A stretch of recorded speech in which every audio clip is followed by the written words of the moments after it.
Still can't hear anything. I heard it for a second and now it's gone again.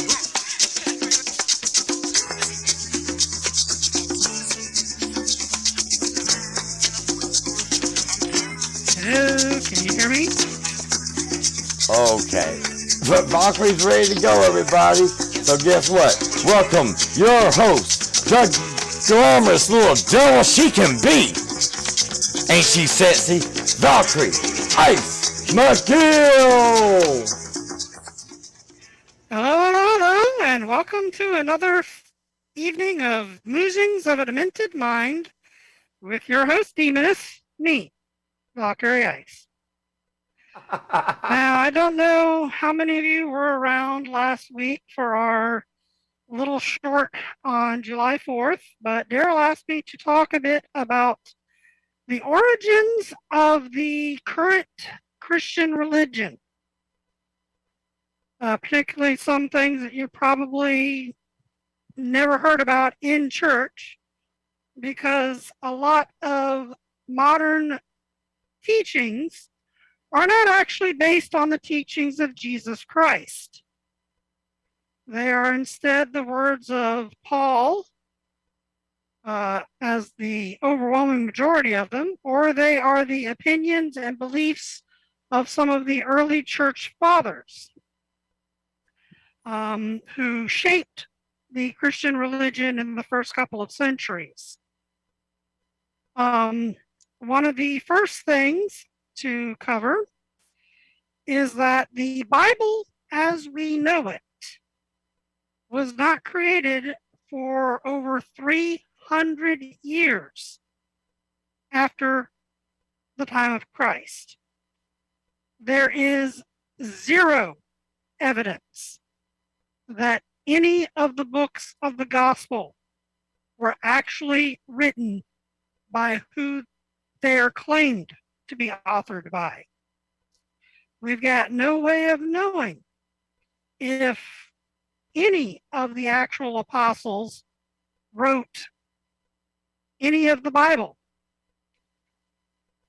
You get four separate views of the life of Jesus Christ in Matthew, Mark, Luke, and John. And then the rest of the Bible from that time is from Paul, Timothy, and various other early church figures. And leading up to the, quote, revelation of John of Patmos. We can't even verify that John of Patmos wrote the Revelation.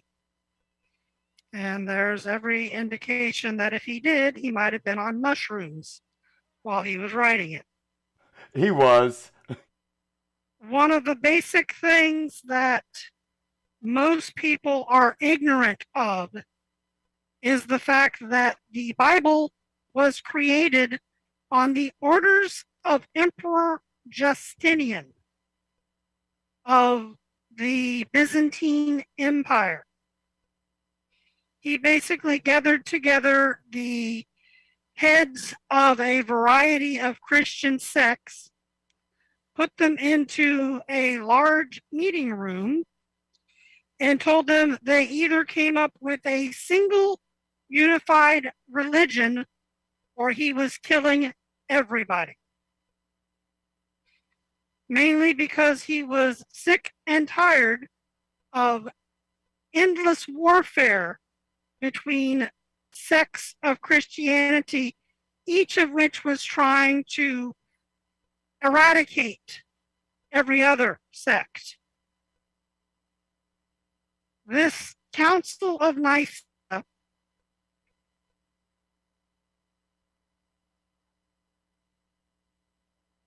the so-called Catholic Bible, the current Bible. The original listing of the, quote, official books of the Bible had been created by a church father living in Alexandria, the Library of Alexandria fame. I think his name was Theosophus, if I remember correctly.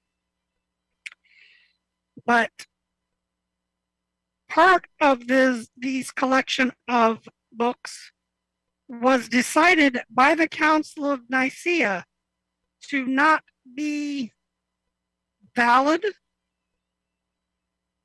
and only the books that remained made it into the so-called Catholic Bible. And that included a group of books which later church figures, particularly Martin Luther and the Protestant movement, decided to remove and claim were not actually holy books. This is the so-called Apocrypha of the Catholic Church. It is still used as a legitimate part of the Bible in Greek Orthodox and some parts of Catholicism, I believe. It might actually be all of the Catholic Church, but it is generally disregarded and not referenced by Protestant Christian religions. One of the major issues that was addressed at the Council of Nicaea was the so-called heresy of Athanasius. This was a heresy that they used to condemn a section of the early Christian sects who believed that Jesus was actually a man and not part God. This council is also what led to the doctrine of the Trinity of God the Father, God the Son, and God the Holy Spirit. Until this council, 300 some odd years post Jesus Christ, that was not an official doctrine of Christianity. One of the things that has been completely erased from modern Christianity is the concept of reincarnation. Several of the early Christian sects firmly stated that humans were endlessly reincarnated on this planet. And this was decided to be a heresy and replaced with the concept of heaven and hell. Another thing that you ran into a lot was the fact that the early Christian churches coexisted alongside the so-called pagan religions of the Greeks, Romans, and the various other groups that existed during that period of time. A lot of Christian holidays are originally pagan holidays. For example, Christmas was originally the pagan feast of Saturnalia. Easter was originally a celebration of spring and fertility. That's where you get the symbolism of the egg and the rabbit. It has nothing to do with Christianity. Hey, Valkyrie. It has everything to do with these being fertility symbols. Hey, Valkyrie. Did you forget Yes. to mention the most important thing? Christianity is pagan. It was known as a pagan belief system from the beginning. Oops, I'm sorry. I will be getting to that. Just give me some time. Oh, shit. Now, one of the major things that I find laughable is the fact that the overwhelming majority of the so-called sexual morality of the church did not originate with Jesus Christ or Paul. It originated with an early church father known as Saint Augustine. This gentleman was very similar to a cigarette smoker who quits smoking and becomes a rabid anti-smoking zealot. He was a hedonist. He used to work in the churches of Venus and Aphrodite. He was a frequent participant in orgies. And then when he became an early church father, 90% of the Christian sexual restrictions came from his rabid zealotry and hatred for anything that he had been involved in previously. That means that a good portion of history, Christians have been trying to follow a set of sexual rules created by somebody who absolutely, positively hated anyone participating in sex. That's why you have all of the rules about, proper positioning is only the missionary position, and, you should only be having sex to procreate, and all of the hatred against anything that did not involve producing children, because all of these early church fathers basically convinced themselves that this planet was meant to be hell. And anything that you enjoyed was a sin. One of the biggest reasons for the misogyny of the church and its traditional relegating of females to subservient positions was all due to the Apostle Paul, as well as the beliefs of Peter, who, unlike the traditional Christian history, may not have actually been appointed Pope by Christ.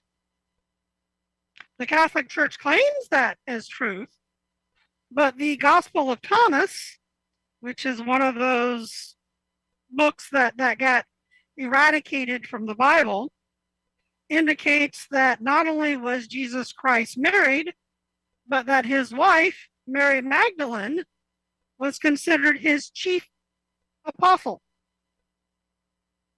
Now, you've never heard of a female apostle in any of the Christian religions. And the Gospel of Thomas, we only discovered it when they found the Gnostic Gospels in the Dead Sea area. All of Christianity that you get taught in Sunday school has been altered extensively from the Christianity that was spoken of by Jesus Christ. And the thing is that almost everything that Christ talks about can be discovered in several other Middle Eastern and Asian religions, like Buddhism. A lot of the Buddhist teachings are very similar to Jesus Christ's.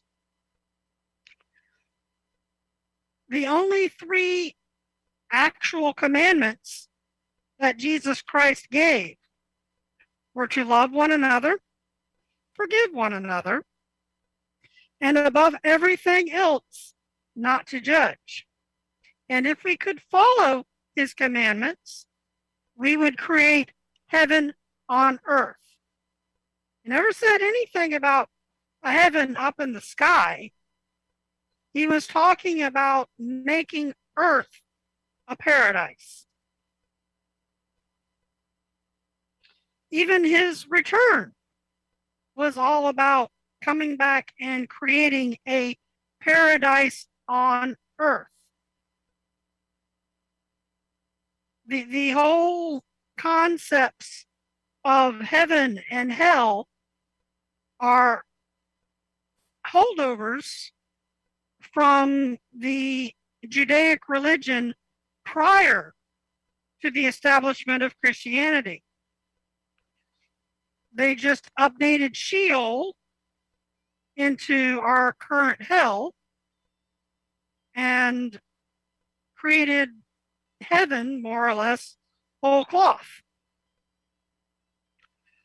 Until the coming of Christ, in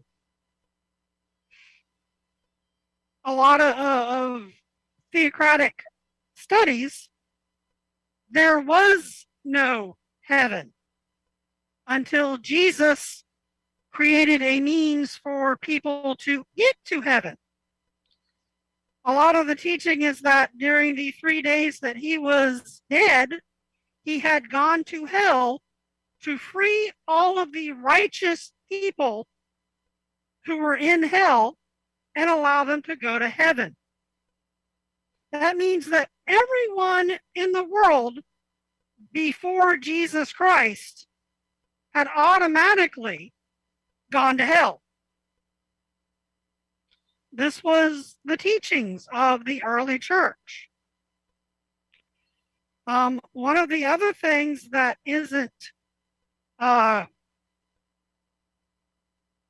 commonly known is that the entire concept of the confessional and the admitting your sins to priests and so on had originated, I believe, in the Egyptian religion under the cult of Isis.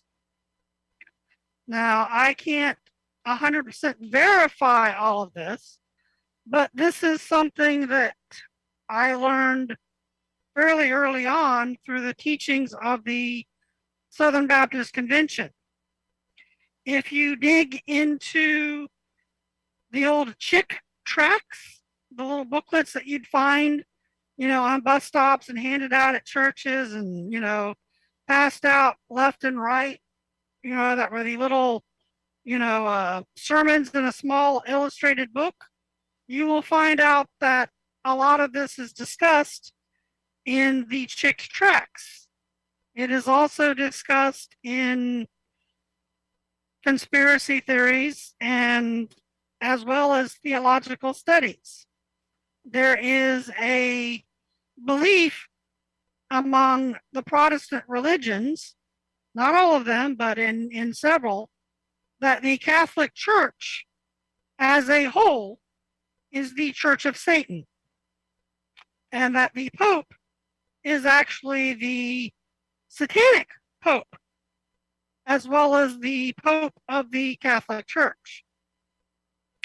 There is also some evidence, I won't say it's conclusive, but there is quite a bit of evidence that the Prophet Muhammad was a Catholic agent sent into the Middle East to deliberately create the Muslim religion in order to justify the invasions of Israel and Jerusalem during the Crusades, supposedly liberating the Holy Land from those heathens.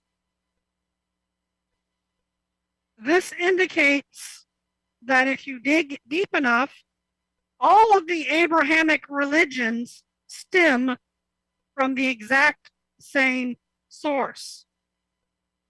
And all of them have been mutilated beyond recognition from anything actually taught by Christ.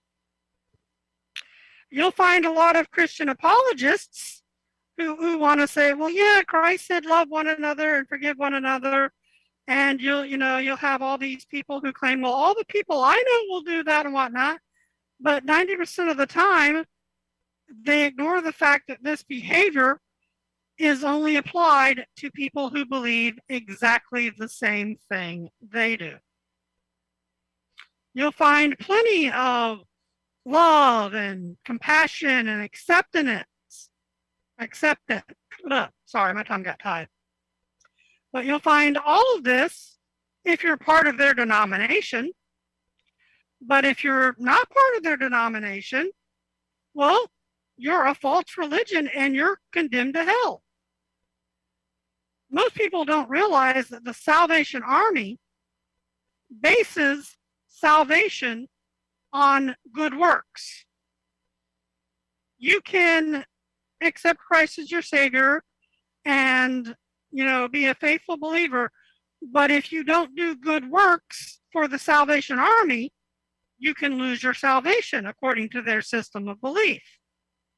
I know this because quite a lot of my family are high up in the Salvation Army. My uncle, for a considerable period of time, was the general in charge of all of Southwest Florida for the Salvation Army. My aunts and uncles are colonels and captains and all different kinds of things in the Salvation Army. And at least 3/4 of my family has been lifelong Salvation Army members. My parents were Southern Baptists, and I got dragged to the most well-to-do church in Fort Myers, Florida, which had its own weekly Sunday broadcast and was so successful at that it was able to tear down its old church and build a multi-million-dollar state-of-the-art broadcasting studio of a new church. They completely rebuilt the building to be 5 times larger and designed to be a stadium for filming their shows from. And a large part of this was because half the people in the congregation were millionaires. There was plenty of love and compassion and acceptance if you happen to be a white Anglo-Saxon Protestant and well-to-do.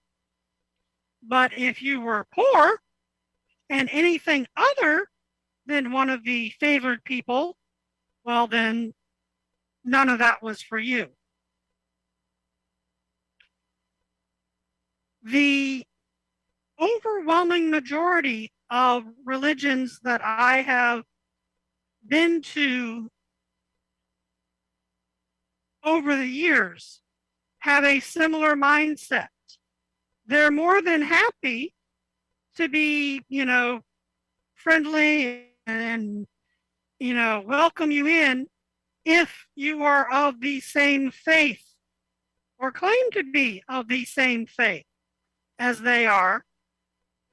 But just like my family has done, the moment I said I can't deal with this hypocrisy anymore,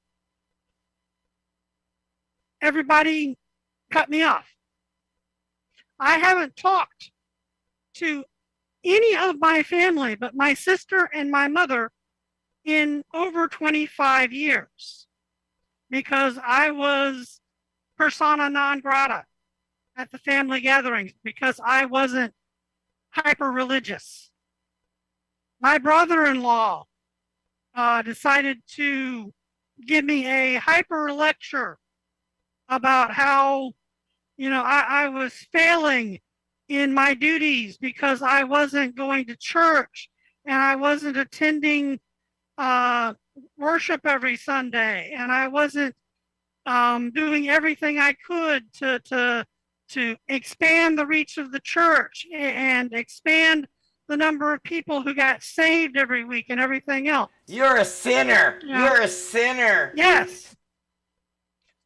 And this was even before any of them could see that Val is a demoness. I'm sure you can imagine how they deal with me now. I've had probably 2 conversations with my sister in the last 10 years because she's married to a pastor of a extreme Baptist sect that believes that women should only attend church if they have their heads covered and should be submissive to men in every way, which is why she has 10 children.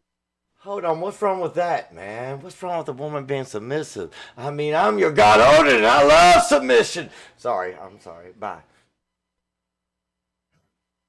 The problem, Odin, is when it's forced on somebody and not because they choose to be submissive. And that is the overwhelming majority of Pauline philosophy embedded in the modern Christian religion. The whole idea that women should not serve in the church, that women should only be in charge of child rearing and home care and cooking and, those services is something that Paul pushed into the Christian religion, because Christ himself didn't judge anybody. I mean, he went and, saved the woman who was being threatened to be stoned for adultery, with the whole, ye who have not sinned, cast the first stone. The fact that he, the evidence is very strong that the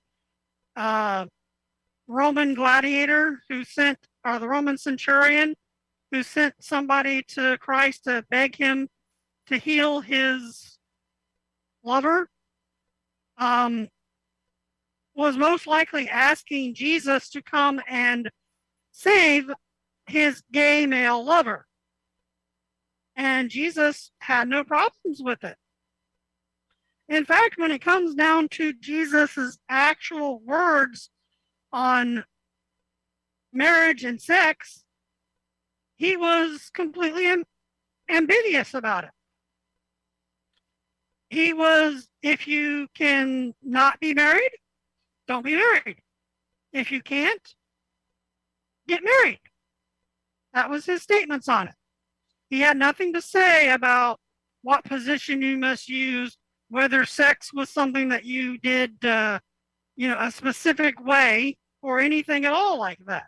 All of that was added by later church fathers. One of the people I can recommend reading, if you want to know more about some of the early church, even though it's not completely comprehensive, is the books by Elaine Pagels. I would also recommend a book called The Unauthorized Biography of the Bible, and another book called Misquoting Jesus, which will introduce you to the concept of textual criticism and the fact that the Bible has more than 40,000 counted variations. For an immutable word of God, we've uncovered an awful lot of changes, mistakes, and rewrites.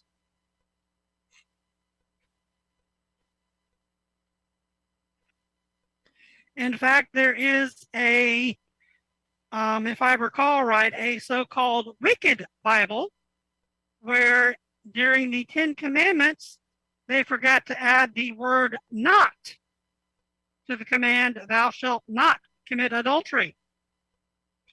And it said for at least one printing, thou shalt commit adultery. There is some evidence that even the verse of most famous verse in the Bible, John 3:16, for God so loved the world that he sent his only begotten Son, that whosoever should believeth in him should not perish but have everlasting life, which I'm paraphrasing from memory, and I could have some of the words wrong. But there is some evidence that that did not exist in some of the earliest versions of the Gospel of John.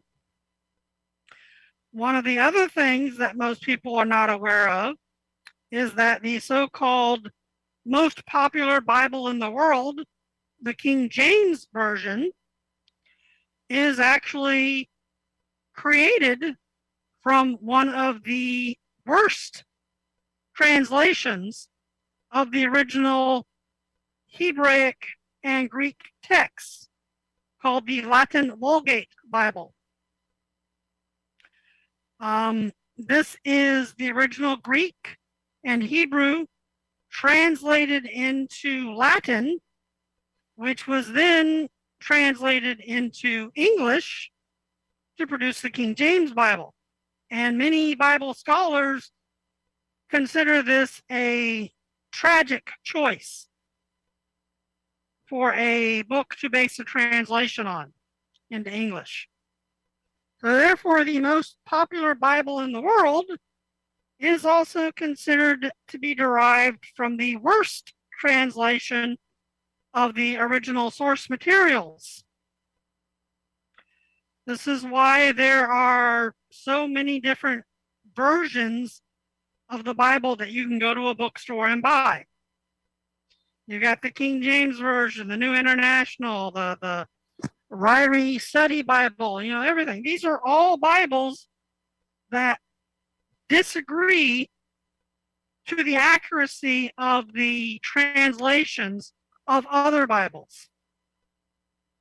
Additionally, you have a variety of the so-called heretical Bibles, like the books of Thomas and the other books of the Apocrypha and the Gnostic Gospels and whatnot, all of which were based on the Christian teachings, but had different takes on it. The Gnostic Gospels, which Christianity eliminated fairly early on, viewed Yahweh as a evil figure and not God the Father. I'm more of the opinion to agree with this, considering that Yahweh in the original Old Testament was a monomaniacal, homicidal, and genocidal maniac. This is a guy who thought nothing of ordering the murder of entire nations. One of the things most people don't think about very much is that Joshua was ordered to eliminate the Amalekites. Every man, woman, and child, and also slaughter all of the domesticated animals. Excuse me. Reading through the books of Joshua and Judges, if you actually read it without thinking, oh, this is also justified because these are the commandments of God, you'd be horrified by what actually goes on.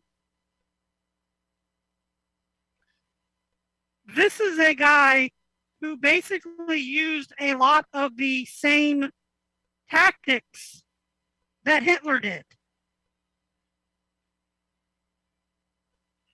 One of the things that strikes me in particular is I believe it's the story of Judith.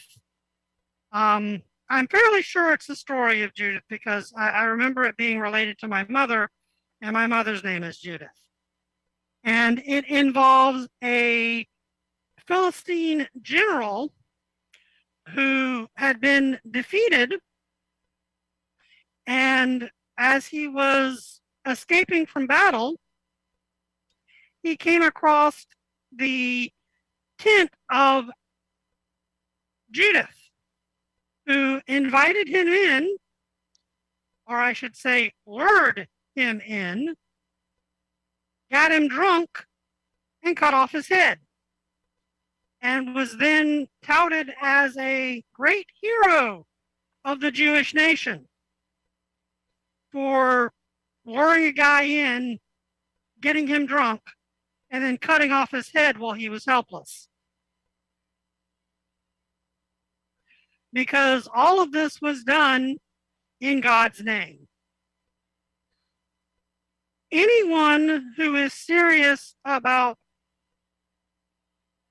understanding the Christian religion has to go through the Bible with the attitude of, this is just a novel, and read it and see whether you would agree with everything in it if you weren't telling yourself the entire time, oh, this is the holy book of my religion. Everything in here is holy and just and justified because God ordered it done.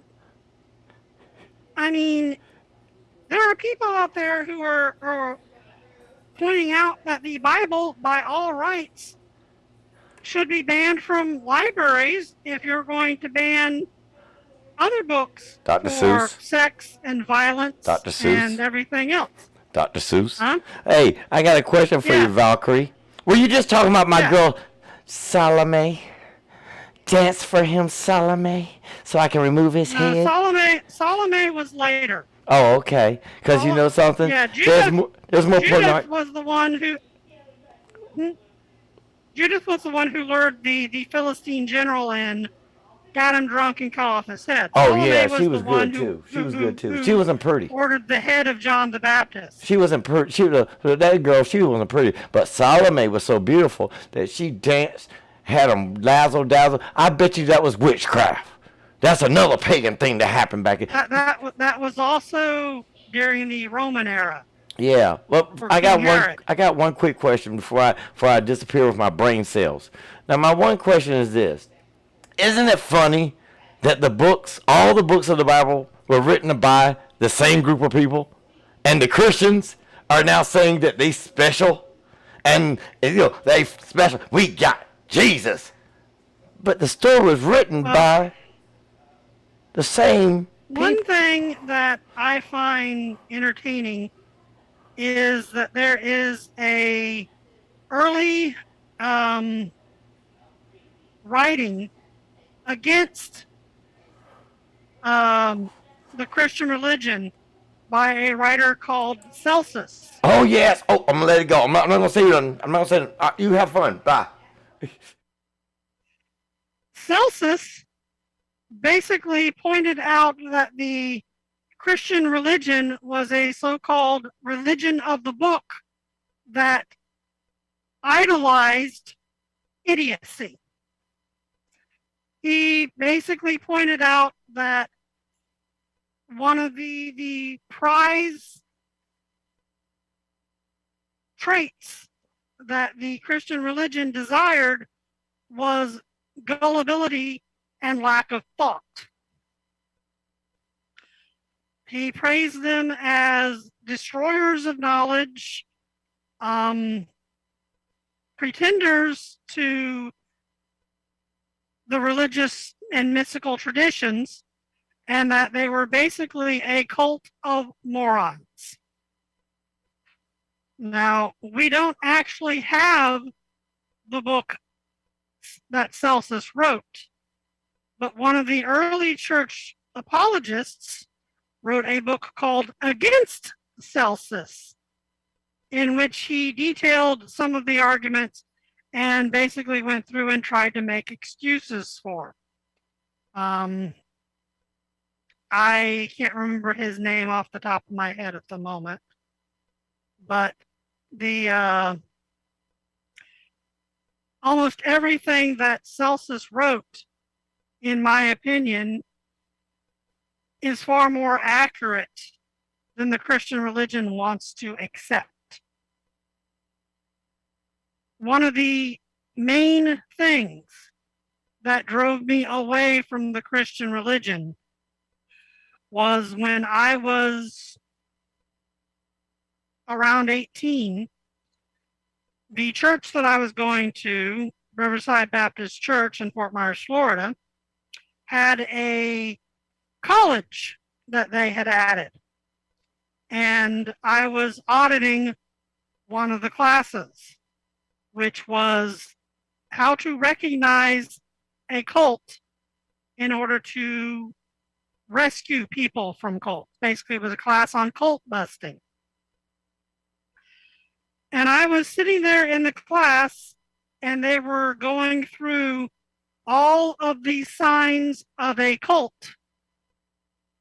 And as we were going down the list, I realized that every single one of those tactics had been used on me by the very church I was sitting in. The only difference between a cult and the church is one is officially recognized and the other isn't.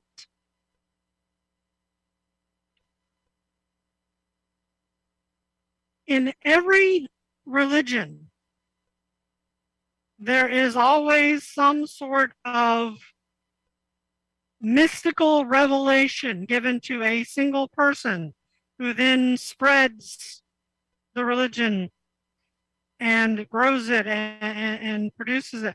And this is the same whether you're talking about the Christian religion with Paul and his visit by the angels, or the teachings of Jesus Christ, or Muhammad being appointed the prophet of Allah, or Buddha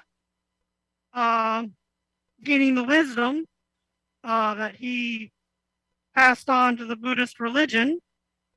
You've got the Mormons and their founder who claims to have been given a revelation by an angel to get the Book of Mormon.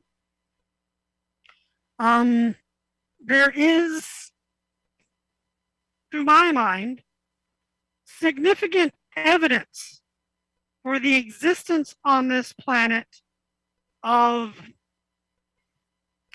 for lack of a better term, spiritual beings. I'm not saying that these are divine entities, but these are beings that do not possess a corporeal form in the same manner that humans do. In some regions, they're called jinn. In others, they're the shadow people.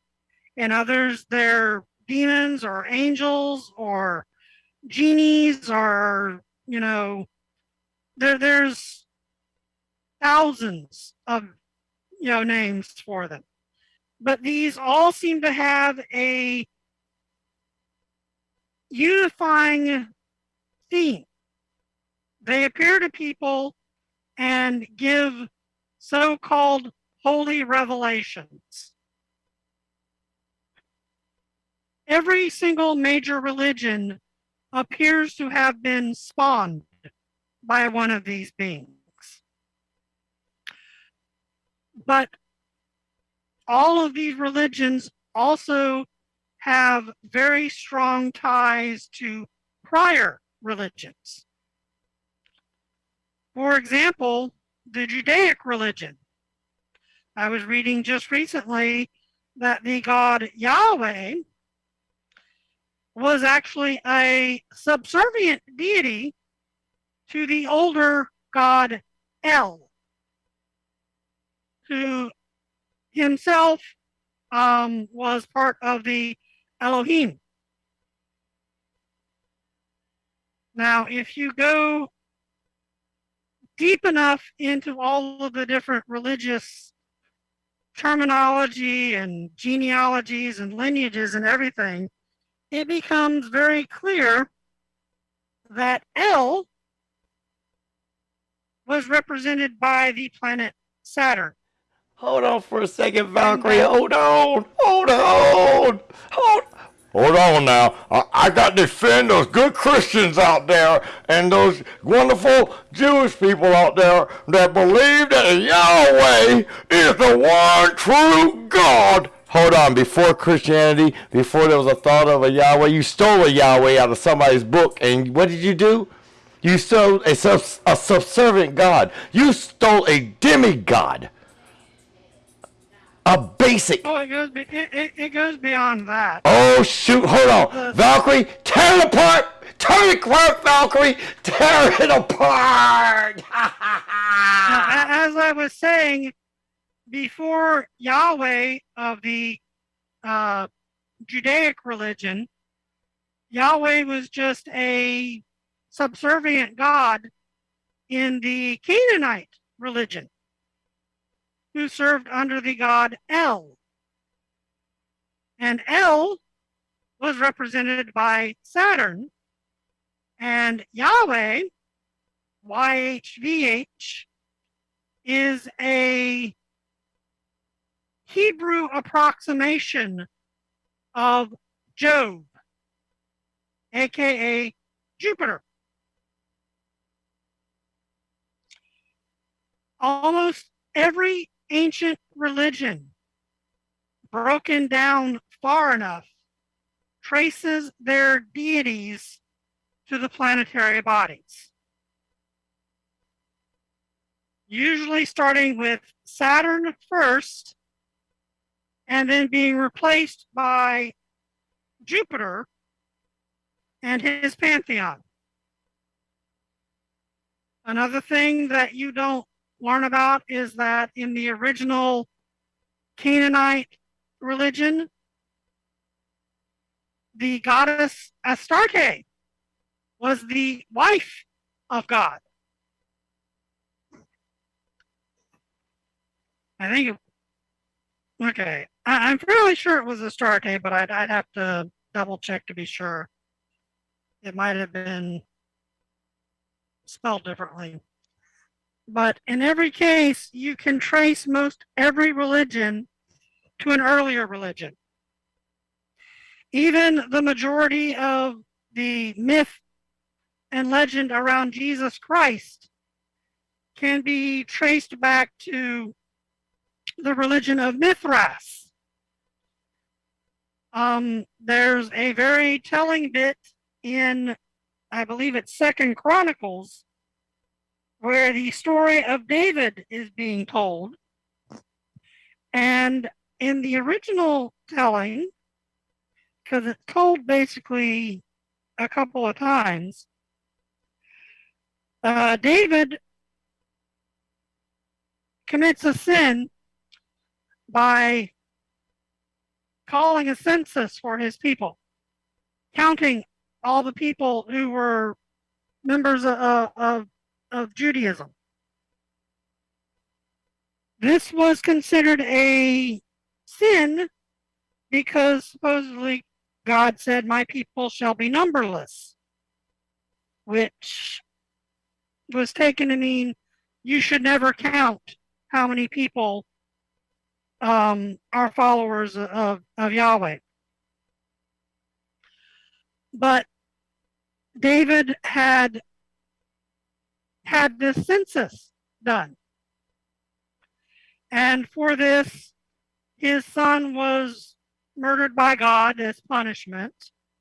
And in the original story, David was solely responsible for this sin by himself. Then you had a second telling of the story in which David was not responsible. Satan made David do it.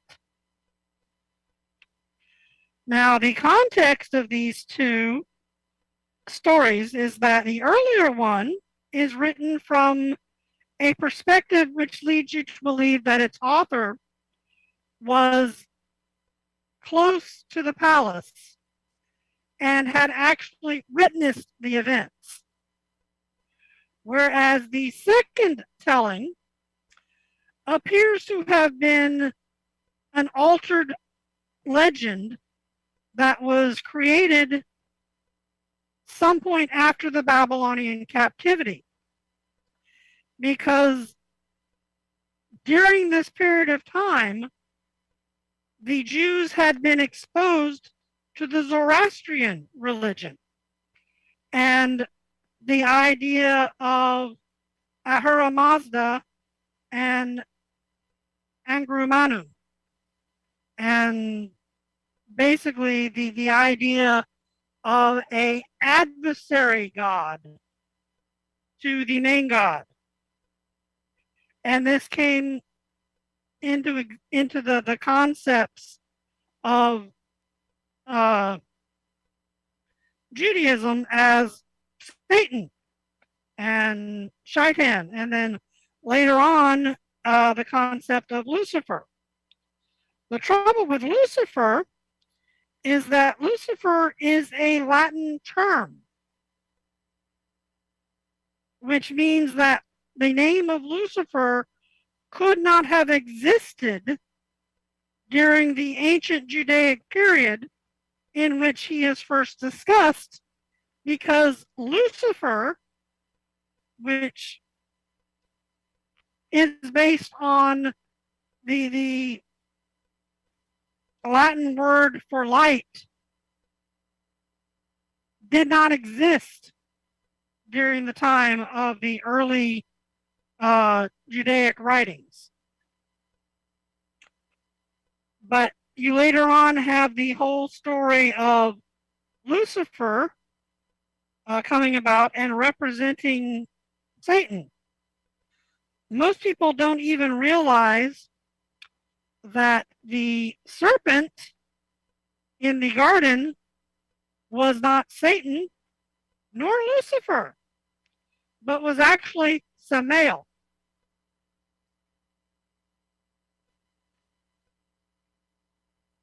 Samael was the original fallen angel. Satan and Lucifer and all the rest of them, these are all things that became more established in the mythology during the early and Middle Ages. I gotta give you that. I gotta give you credit, Valkyrie. I gotta give you credit. Finally, somebody else said the truth again.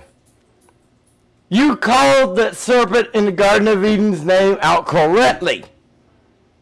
Now, where do these people come from? Where do these people actually get their knowledge from? Do they do the research? Valkyrie Alice McGill does the research.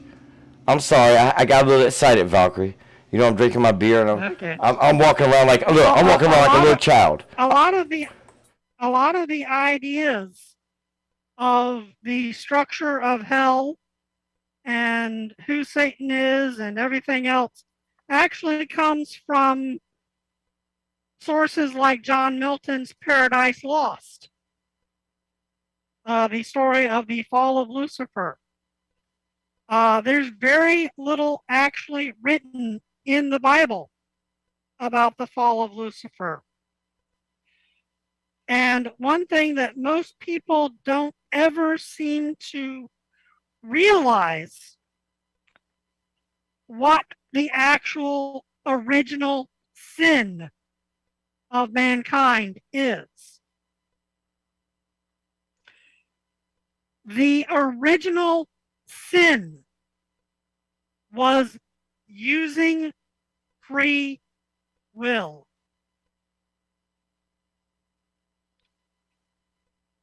Making a choice to disobey God.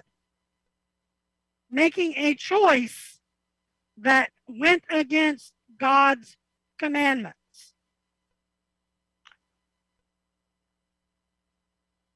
The original commandment about the apple was basically that if you ate it, you would die. No ifs, ands, or buts. Eating it was like eating poison. You took a bite of it, you'd kill over dead. Samael, when he was talking to Eve, was telling the truth. Everything he said to Eve was true. She ate the apple. She gained knowledge and could choose to act on her own. And God has never forgiven mankind ever since. The original sin, the one for which all of humanity is supposedly condemned to hell for, is exercising free will. We were supposed to be good little robots. And because we're not good little robots, they have spent thousands of years trying to turn us back into good little robots. Every religion, every system of control, every quote morality system, everything, it is all about eliminating our free will and forcing us to behave in a manner which is dictated to us. The so-called morality of religion is all about following orders and being a good sheep. There's a reason that you are called a flock. There's a reason that God is called a shepherd. You are supposed to be his slave. You are supposed to do anything and everything that you are told God wants you to do and never once question.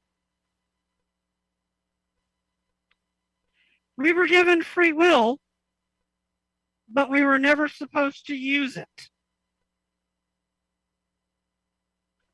This is a common theme in a lot of religions. The exercise of individual violation is anathema to most religions and indeed most systems of control worldwide. The idea that people are individuals with the ability to make their own choices about everything goes against the idea that you are supposed to be a cog in a machine that serves somebody else. In most religions, you are supposed to serve God. In most corporations, you are supposed to serve the corporation. In most governments, you are supposed to serve the state. In every case, they want you to abandon free will and be a cog in a machine. They don't want to deal with you as individuals. They want to deal with you, they want to deal with you as parts of a machine. In other words, all the people at the top want to be the only ones who have free will. They want their free will to be exercisable, but they don't want anyone else to have that free will. And this is what ensures, more or less, that every form of tyranny decays. You can't turn humans into robots. Sooner or later, we rebel. And that's what everyone at the top is so bloody afraid of. That we are going to finally reach the point where we say, fuck this noise. That's why the Democrats are currently in a panic because they've mismanaged things so badly. They know that there's not an awful lot left to go before that moment's going to come. They may be able to stave it off. They might try to institute a totalitarian lockdown. They might try to take away all the guns and do everything that they can to turn it into a dictatorship. And they might even succeed. You might very well be dealing with a future in which gulags exist all across America. That's, at this point, just as likely as anything else. But those tyrannies cannot last because they go against the basic human nature, and especially the idea that humans actually have free will. Now, I've argued with many philosophers over whether the free will that humanity has actually exists or not, or whether we're just biological machines believing we have free will. And it is quite true that there is a lot of our nature which is programmable, but there are also the exceptions for people who aren't as easy to program as the average person is. There will always be a variation, and that variation eventually will result in a collapse of the control structure. It has happened over and over and over and over through history. That's why there are no nations in this entire world that have remained exactly the same since our earliest histories. No one has been able to create a perfect control system that eliminates free will. They've wanted to. Oh, so desperately have they wanted to. But they haven't succeeded. Every form of tyranny creates its own downfall.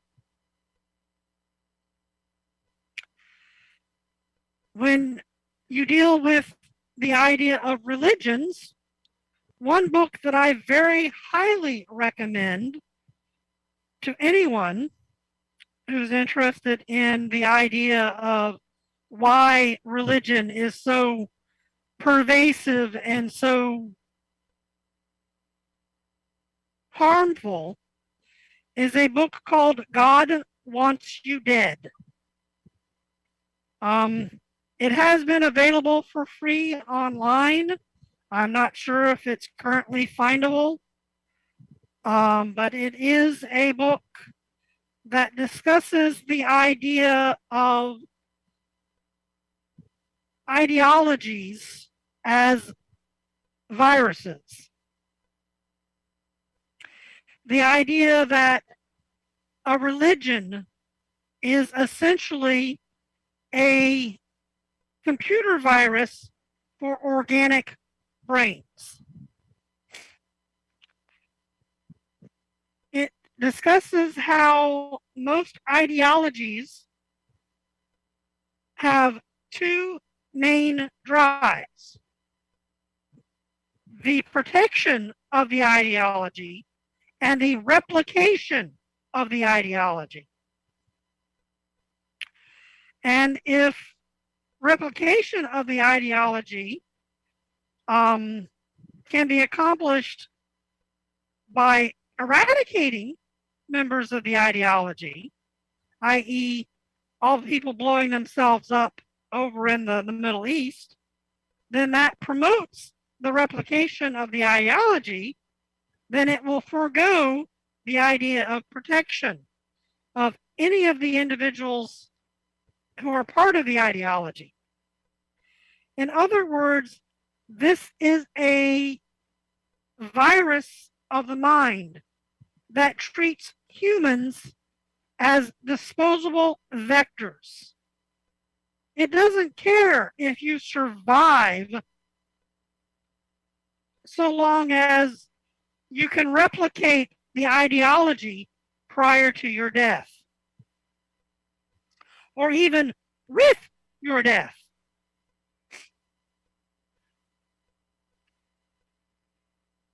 Every ideology follows these same pursuits. It wants to breed new members of the ideology and to protect the ideology against other ideologies which are also seeking to create new members and to defend themselves.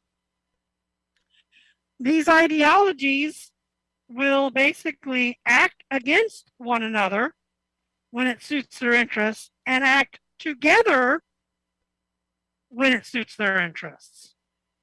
One of the things that they talk about is the fact that a large portion of racism is portrayed as being completely one-sided, but in fact, it usually requires two separate groups to consistently interact with one another to promote racism.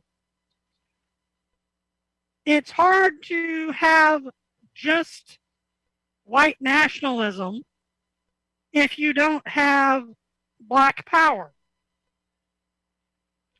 It's hard to have, Islamic extremists if you don't have Christian fundamentalists.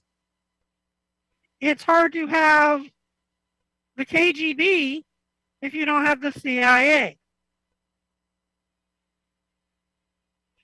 In order to justify their existence, in many cases, there has to be a countervailing agent that is essentially identical in every major way, but the exact opposite. And most people don't realize that this is a form of symbiosis.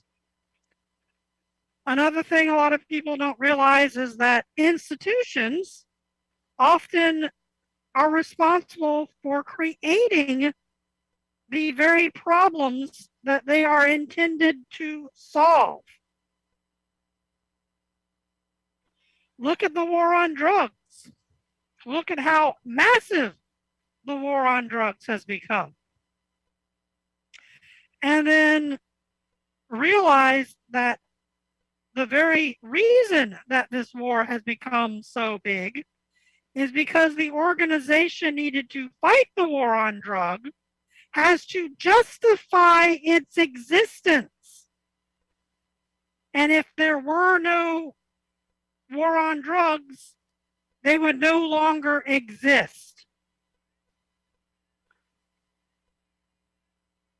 I'm reminded of a story from the Fort Myers Police Department where the Cape Coral Police Department, which was a small town next to it, borrowed a ton of cocaine to perform a sting operation.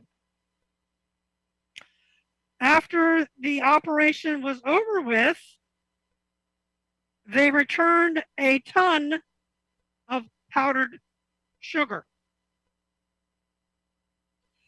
Another thing that struck me as rather interesting was the recent attack on the Georgia Guidestones. And the fact that when they dug up the historical time capsule underneath it, they discovered like 17,000 or 1,700 and something Quaalude pills. And then it was 1,500 Quaalude pills. And then 1,300 Quaalude pills. And then 1,000 Quaalude pills.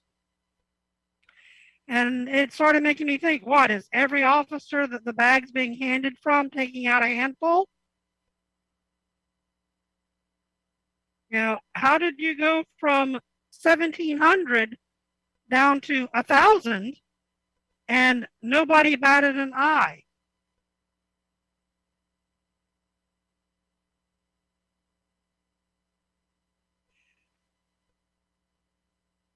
Every institution seeks its own continuance. The FBI doesn't want there to be a day when we don't need the FBI. The CIA can't accept the idea of a world in which we don't need the CIA. The Food and Drug Administration, you know, can't accept the idea that they might be completely useless, considering that they are completely bought and paid for by the very corporations they're supposed to be in charge of regulating.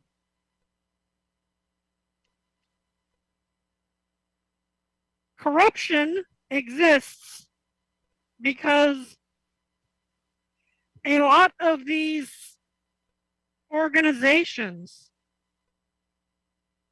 have to have their opposite number to justify their own existence.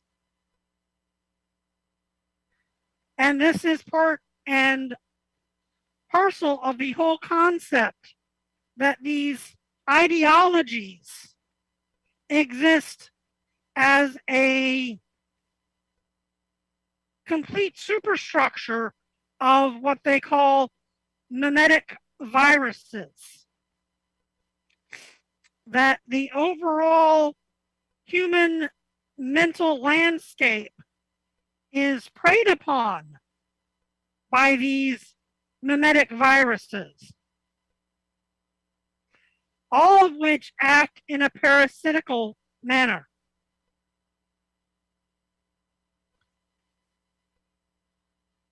These ideologies are something that most people don't even realize they have. They don't realize that, you know, oh, well, I'm a Democrat means that you have the Democrat mind virus. That, oh, I'm a conservative means that you have the conservative mind virus. And the thing is that if the Democrats didn't exist, then the conservatives would lose quite a lot of their justification for existence. The same thing that if the GOP didn't exist, the Democrats would lose 95% of their favorite talking points, which is all about, oh, we hate the GOP, we hate the GOP. You being conservative or liberal or Democratic or Republican or libertarian or anarchist or whatever, all of this means is that you have abandoned your independent individual free will and have allowed yourself to be taken over by one of these mind viruses. And yes, I'm aware that the whole concept of this is relying very heavily on the ideas of computer programming and computer viruses. But the terminology is very appropriate for exactly how these things work.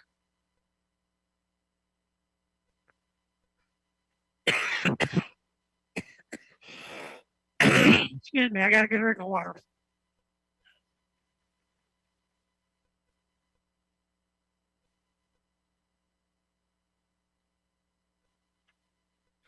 All right.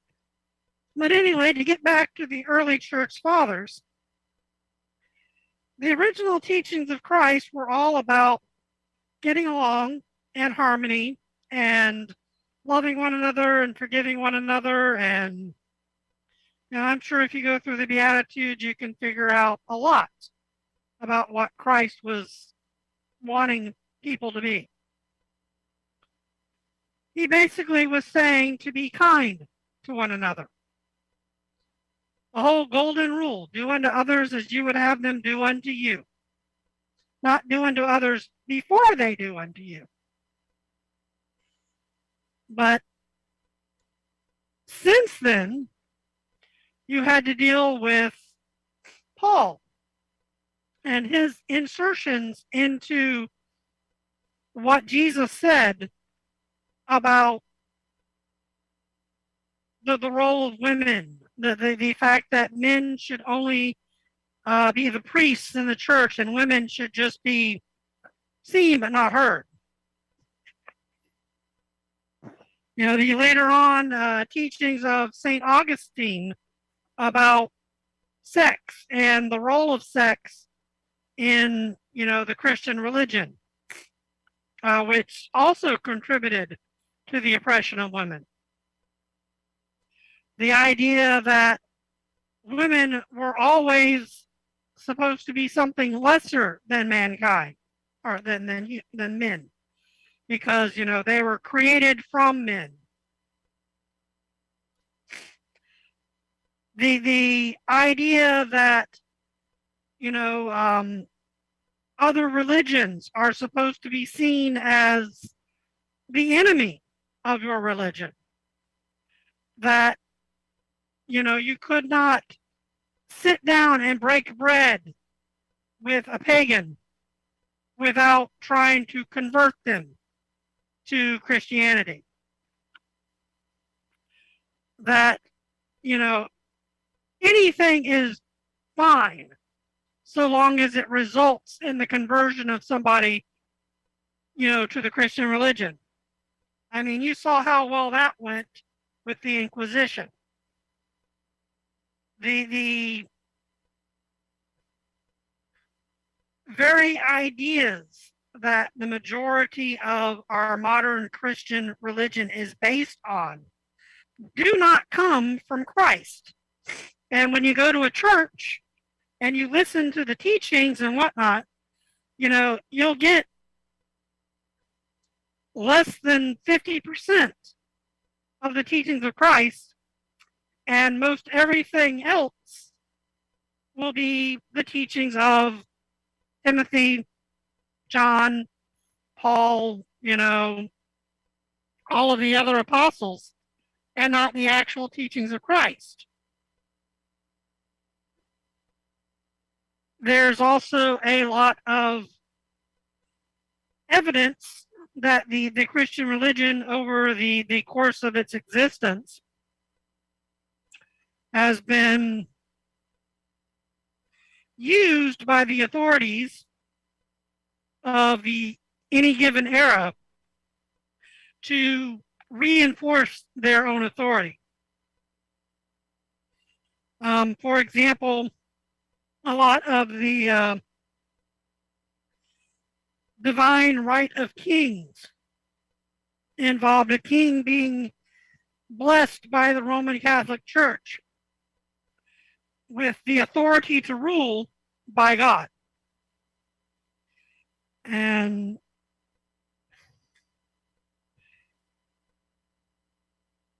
trying to derive the idea that there are certain groups and classes of people who have a divine right to rule over everyone else.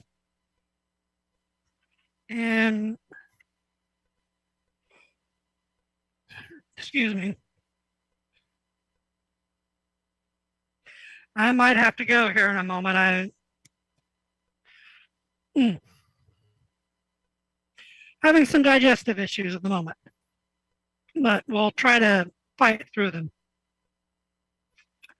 The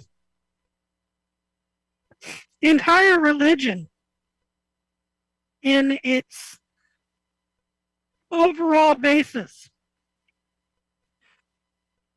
has servitude as its primary foundation. You were supposed to be God's good little robot. And your failure to be his good little robot is your sin. Even the sin of Lucifer was that of free will.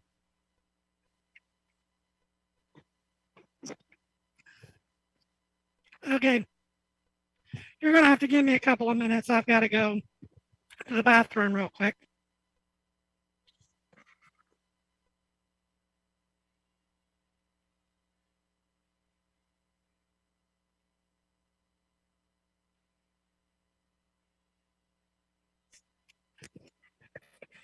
All right, I'm back. Sorry about that. Something I ate's not agreeing with me. I might have to actually call the show to a halt here soon.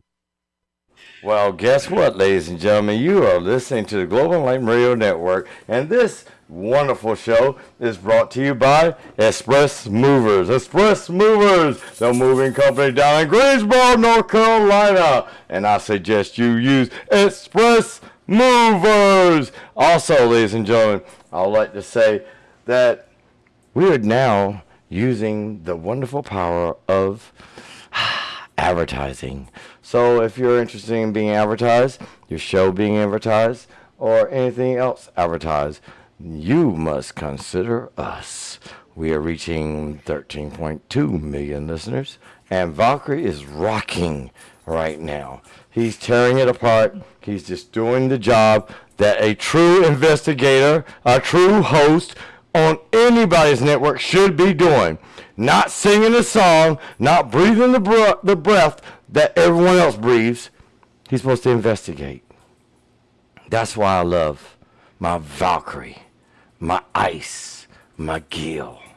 Now, also, I would like to give a big shout out to some people that have been doing the damn thing. Like, let me see. Don't be a Cinderella, Miss Rowena Cool. Yes, she has been doing the damn thing, bringing you the best shows, the best information, only on the Global Enlightenment Radio. And yes, this is an advertisement for her and her wonderful show. Don't be a Cinderella, Sunday nights at 6 p.m. or 7. Maybe sometimes she wants to start early, you know. But, 6 p.m. The bottom line is, we got some dynamite shows. We got Valkyrie McGill. We got Miles Batson, who's over there beating down the wonderful Rumble. We got Sway, Mr. Sway. And, of course, we have the wonderful hosts on the network. And I'm going to go through each and every one of them so that you can have the time and the patience to know that the hosts of the Global Enlightenment Radio Network are the best there is, the best there was, and the most informative there ever will be. These hosts are not just family. They're not members. They all have a seat in Valhalla. Emperor, Lynn, Lori, Angel Lori, yes. Akeem Rawood, whenever he's ready to go, he's ready to go. Miss Bling, Dr. Bling, you're part of the network. And of course we have the man himself, Junior, on the network. We also have the Mad Martian, Gary Leger, every Sunday night, Saturday night, 12 midnight. That'd be Saturday night, midnight, Sunday morning, 12:01. You get my point? We have Jesse Hale, who just constantly keeps pushing the information out. I mean, he's on a madman scale. So anytime he wants to push, I'm ready to play. In fact, after this show, I'm going to run a group of shows. Start with Jesse, and also then Mr. Robert Kalil. So guess what? You two are next on the Global Enlightenment Radio Network to be going through. Jim Price, soon to be Dr. Jim Price, only on the Global Enlightenment Radio Network. Did I go my man Sway, host Sway? Check him out on Rumble and on YouTube. All right, and we got Marina Serene. Yes, you guys love her. She's very cool, and she is only on the Global Enlightenment Radio Network. Soon, I will be able to start Matt Tracy on the Global Enlightenment Radio Network. And then we got the mother of the SSP. Yeah, I said mother because she's the brainchild that's going down, boy. She's smacking it down. Penny Bradley on the Global Enlightenment Radio Network. And tomorrow night we have Rocky Dadon. You know something? I like his show. You know why? He wants you to wake the fuck up. Only on the Global Enlightenment Radio Network. Then we have the Mystery Man, my Masonic brother. Yes, I'm a Mason. What's wrong with y'all? Solomon Sheath, the man that can do it all. He interviewed them all. You need to give this man respect because his interviews, his information, his knowledge, it comes from a higher source. Only on the Global Enlightenment Radio Network. Samantha Goldberg, that's my sister. I ain't got nothing to say about my sister. You know why? Because she's a beast regardless of whether you want her there or not. Only on the Global Enlightenment Radio Network. Shane Bells, he'll be making his return soon. Oh yeah, only on the Global Enlightenment Radio Network. Tabisha Unique. Yes, she is unique. You just heard her before this show, and she's a powerhouse only on the Global Enlightenment Radio Network. Theodore Holden, Mr. I Go Anywhere and Pop Math Off. Phew, that man can do anything. My God, he analyzes so deep, and he claims, I'm old. I don't remember half the stuff I remember before. But you know something? The stuff he remembers blows your mind. Only on the Global Enlightenment Radio Network. And the Beast Hearst. Oh, I'm sorry. I forgot I'm going to go there. I'm going to leave this for last. Robert Banfield, Cowboy Bob. Oh, shoot. Last Saturday night, me and him had a running race, and it was a hard one. And Cowboy Bob only on the Global Enlightenment Radio Network. Now, let me introduce to you all my girl, my powerhouse, my researcher, my reader, my knowledge base, my friend, my best bud, the one I can call on and say, you ready to go live? Valkyrie Ice McGill. You already know what Valkyrie can do. Did I mention somebody, Lori? Yeah, I did. Lori on the verge. But let's go back to Valkyrie. Valkyrie is a monster. Valkyrie reads constantly. Valkyrie goes and does research constantly. How many people have a bunch of hosts on a network that actually has the knowledge, the information, the experience, the power? Hold on. Let me say it again. Only on the Global Enlightenment Radio Network. We go from politics to wherever you need to go. We're universal. We're global. We're enlightenment. That's what we are. Valkyrie, are you back yet? Nope, Valkyrie's not back. So guess what I'm going to do? I'm going to have some fun right now because, Valkyrie tore it apart. Made me feel real good tonight because, you know me, I like to tear stuff up. And I like to make people think. But you know what I really like to do? I like to go back to my roots. And I know you people love my roots. So let me help you out a little bit. Suffer? Yes, I had to call my horse. Because people do not believe in us.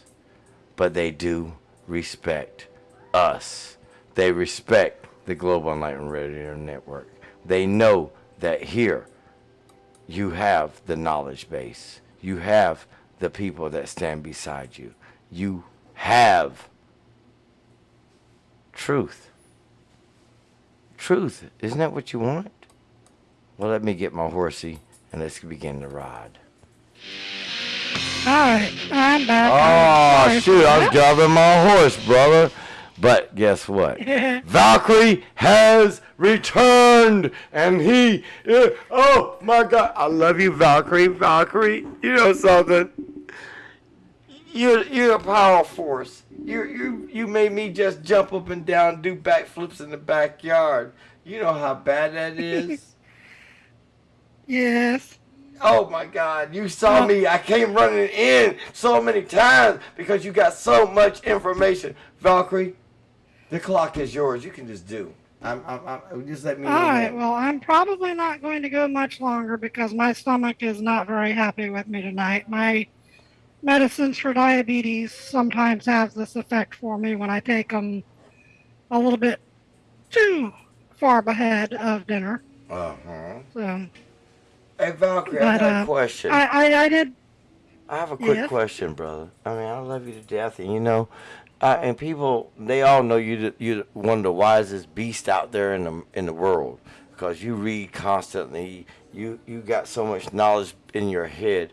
The question that these people really want to know is, why is it that we have religion, organized structure, and the last part of this question, I know you're going to find ridiculous, but just for the people out there that are just ignorant and don't know, why is it that we always get these names of these quote-unquote deities, and they're all lesser gods?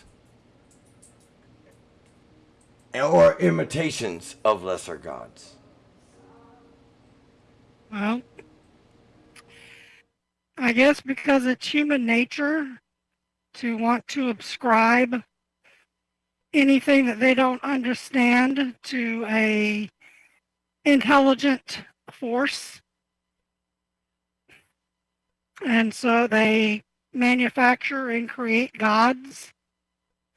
I don't know because I've never had a urge to really worship anything since I started waking up to the truths that I've seen about religion. I do believe that there is every possibility that there may be entities out there who have all of the powers that we would ascribe to a god. Correct. But I do not believe in divinity. Oh! I believe that there is a strong possibility that there is a being who created everything. But I would not attribute divinity to that being.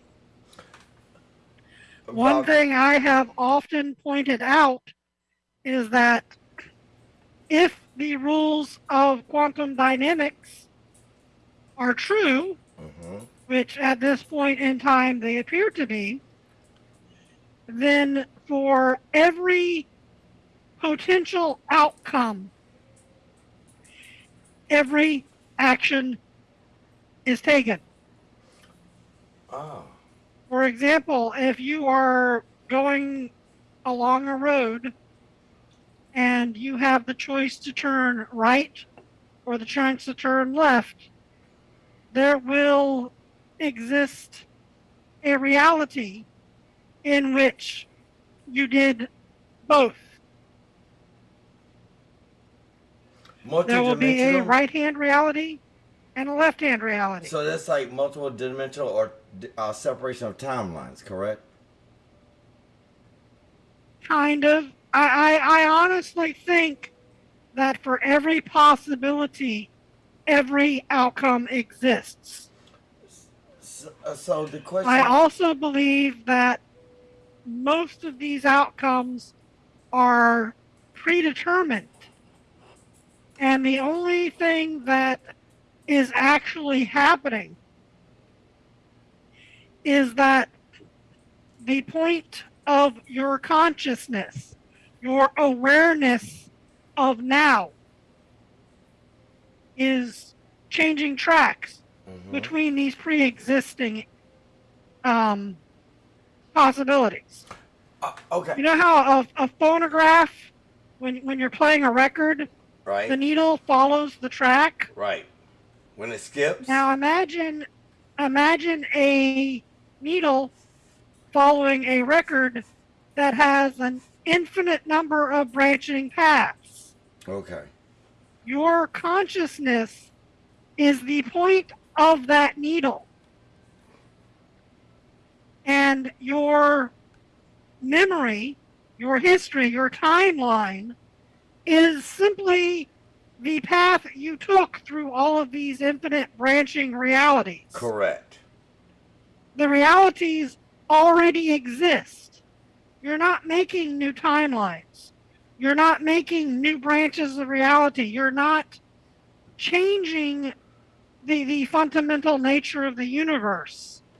Everything already exists.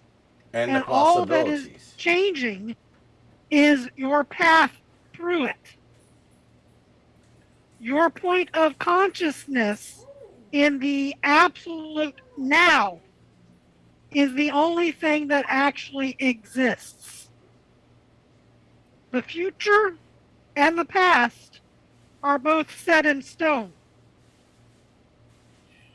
Everything happens. If everything that can possibly happen is accounted for in the overwhelming existence of, whether you want to call it the metaverse or everything, or just, the my personal term for it is just the all, that every possible outcome exists simultaneously in the all, and that future and past is determined only by our passage through all of these different possibilities.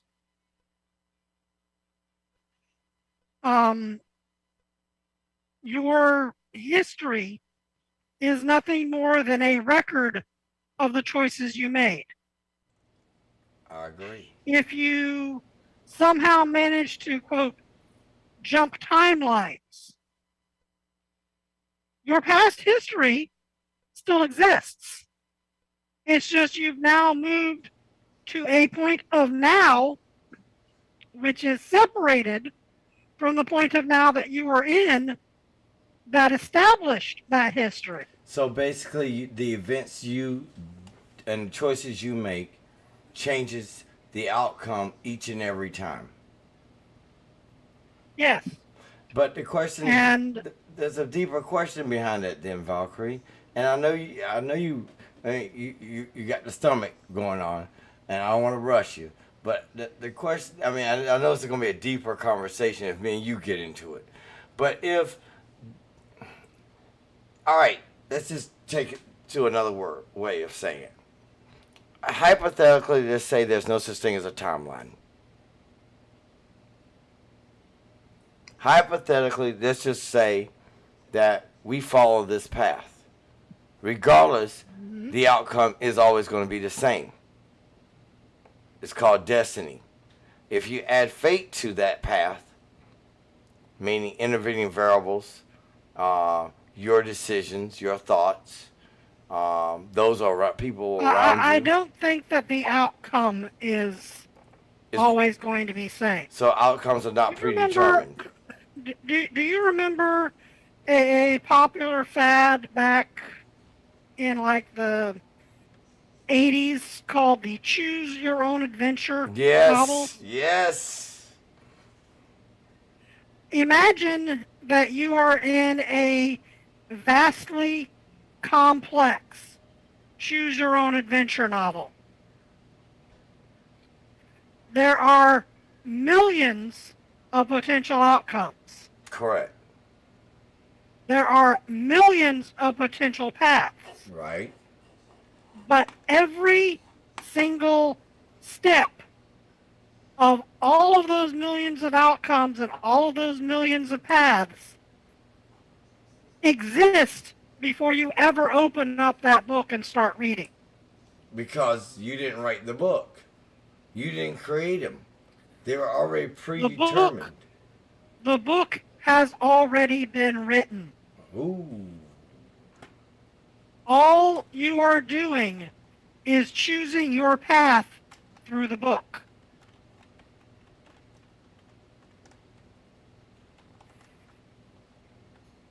I believe that everything that ever was and everything that ever will be, every possible possibility exists simultaneously within the all.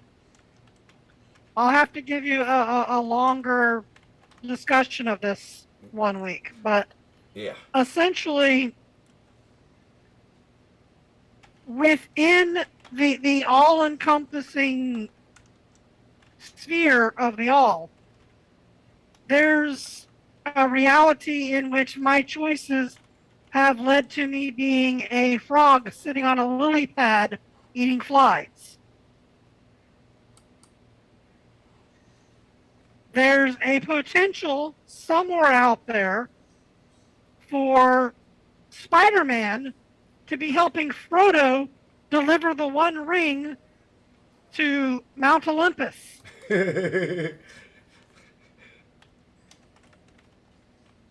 There's every possibility that every book you've ever read exists In real somewhere life. in the all. But if your choices, if the timeline that you are traveling, if none of your choices lead to those outcomes, you'll never see them. And every branch you take cuts off who knows how many branches you could have taken. That's why I believe that everybody is essentially a point existence of consciousness that is traveling a path through all of the possibility space of everything. And if there exists a supreme God of all, what reason does he have to interfere in any given individual's life when everything happens? Because he doesn't want you to have knowledge. He wants to keep you a slave.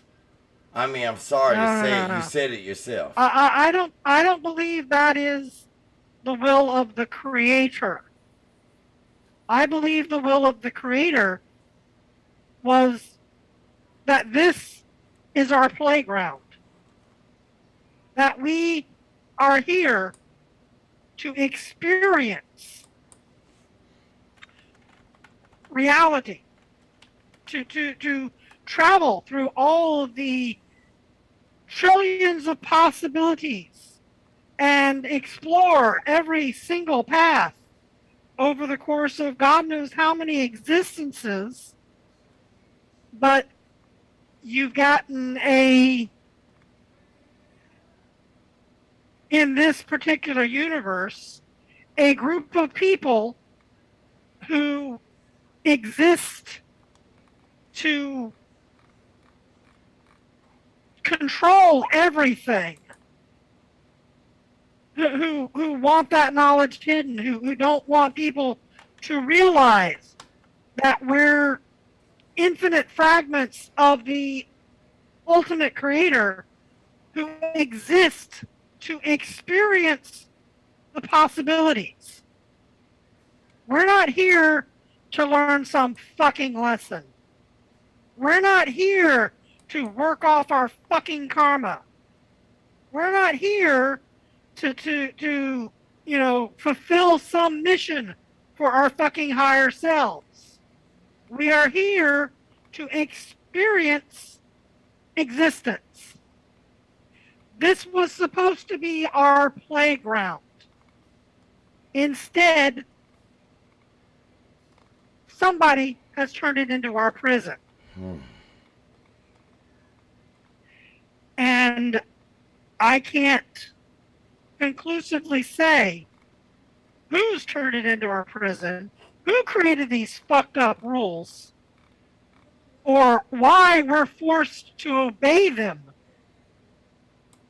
But I don't buy any of the stuff that New Age religion or most religions say about how, this is supposed to be a learning ground, an experience where we're supposed to grow and expand and learn and this and that and everything.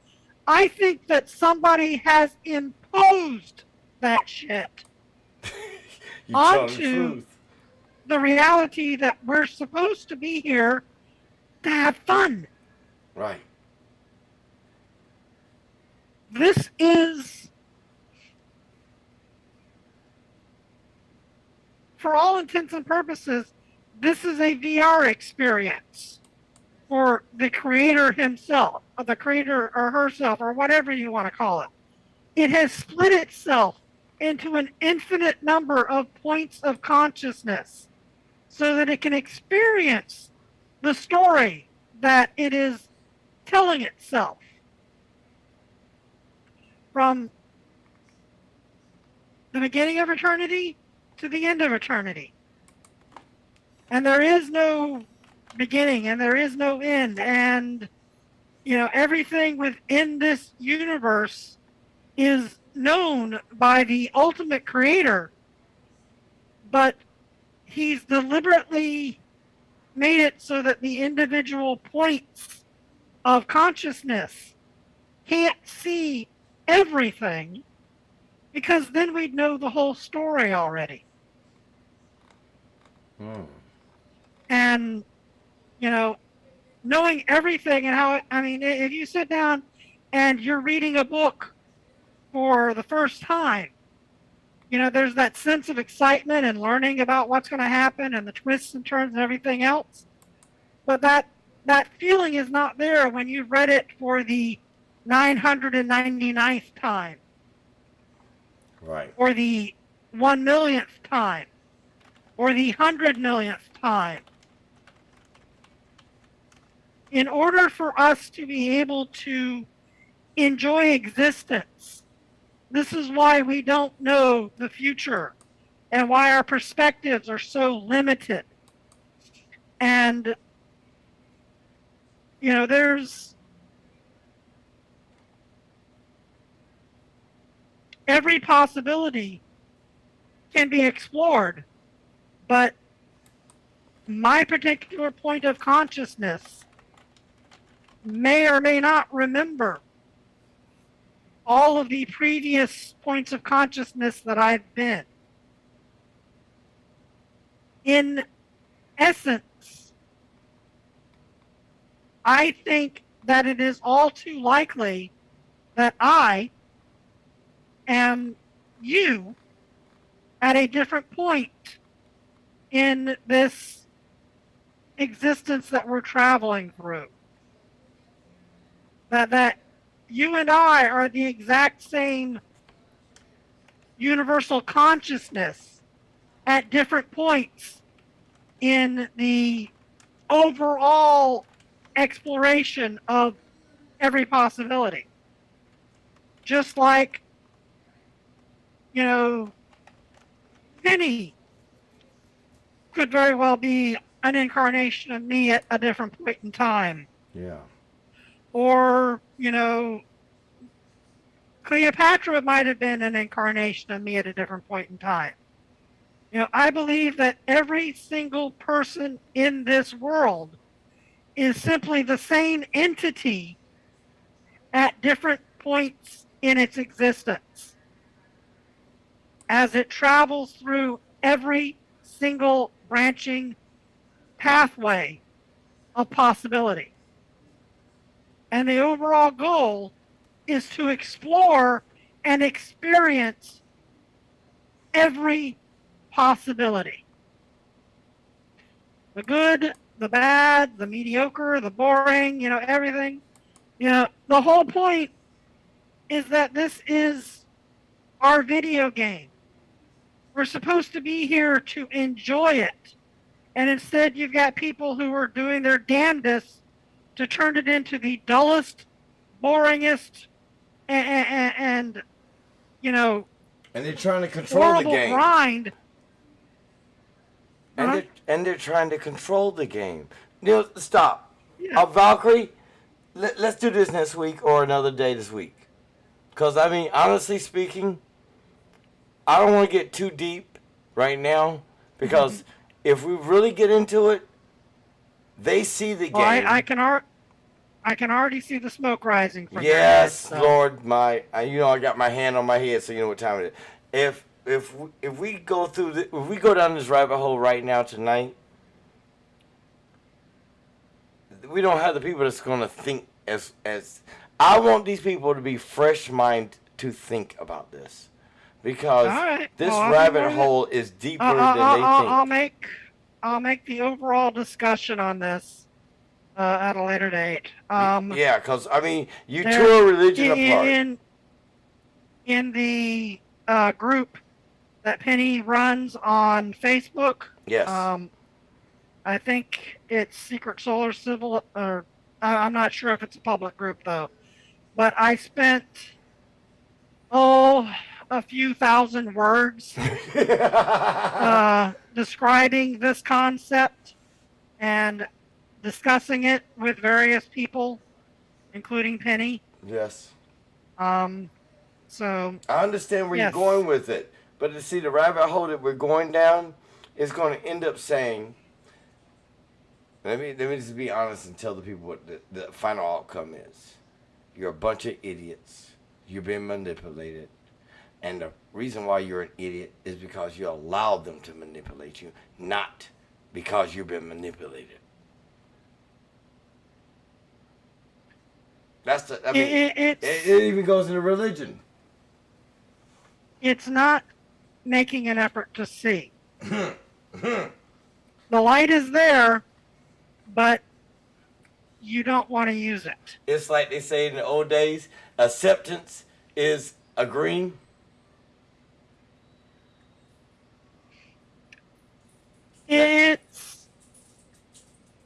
There's a lot of magical theory and whatnot that I've looked at.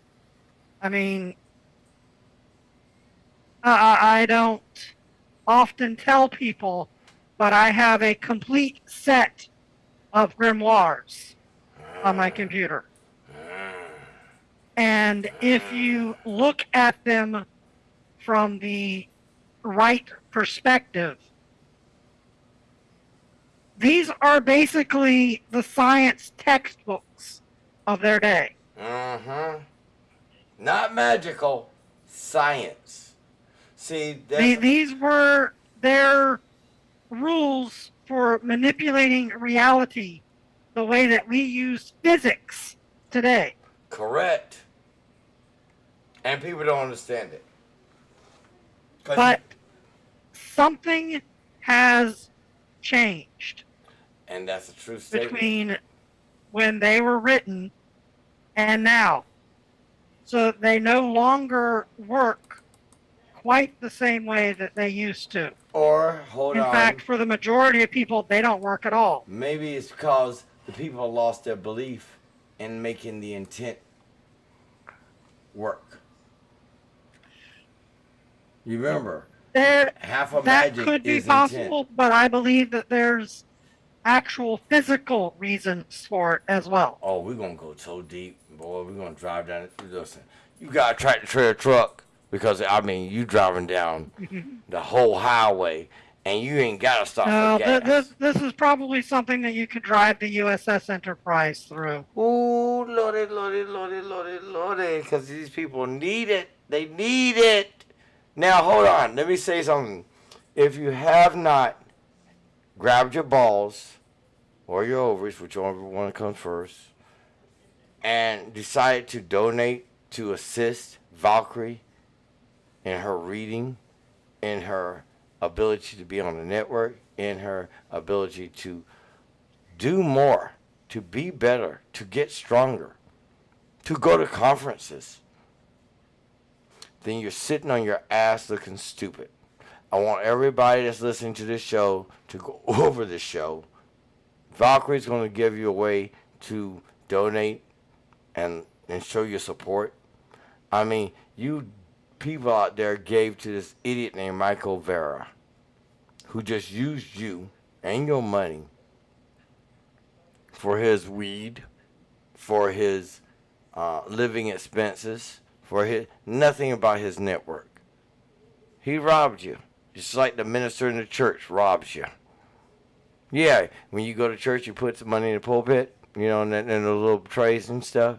You're paying for the minister's electric bill, the water bill. God don't need your damn money.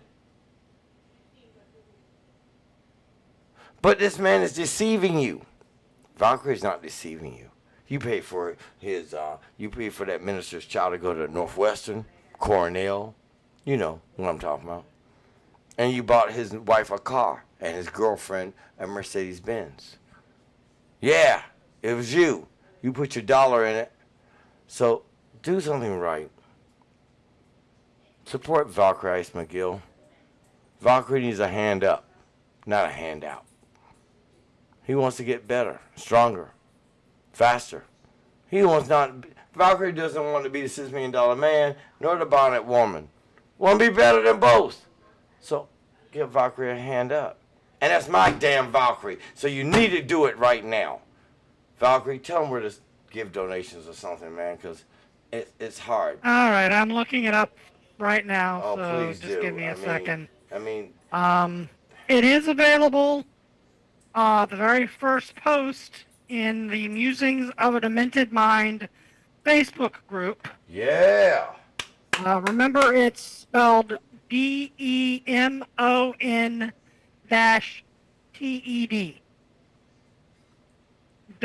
Demon Ted. Mm-hmm. But it's demented. Pun in words. And you can access it from there. And it looks like GoFundMe is not wanting to give me a login again. It's delaying and delaying. Let's see. On Facebook. How about this? Everybody, do a Facebook send. If you've got no problems, if you want to do it right the other way, send it to GERN19, and I'll make sure. I just sent you the link Valkyrie. in IM, Daryl, if you want to add it to when you post the video. Yeah. I mean, Valkyrie's going to add it. If not, send it to GERN19, and I'll make sure Valkyrie gets it. That's on PayPal. Listen, people, you got to support these hosts. They need you, not me. They need you. I don't care about myself anymore. I've been not caring about myself. I've been through hell. Oh. Valkyrie's been through hell.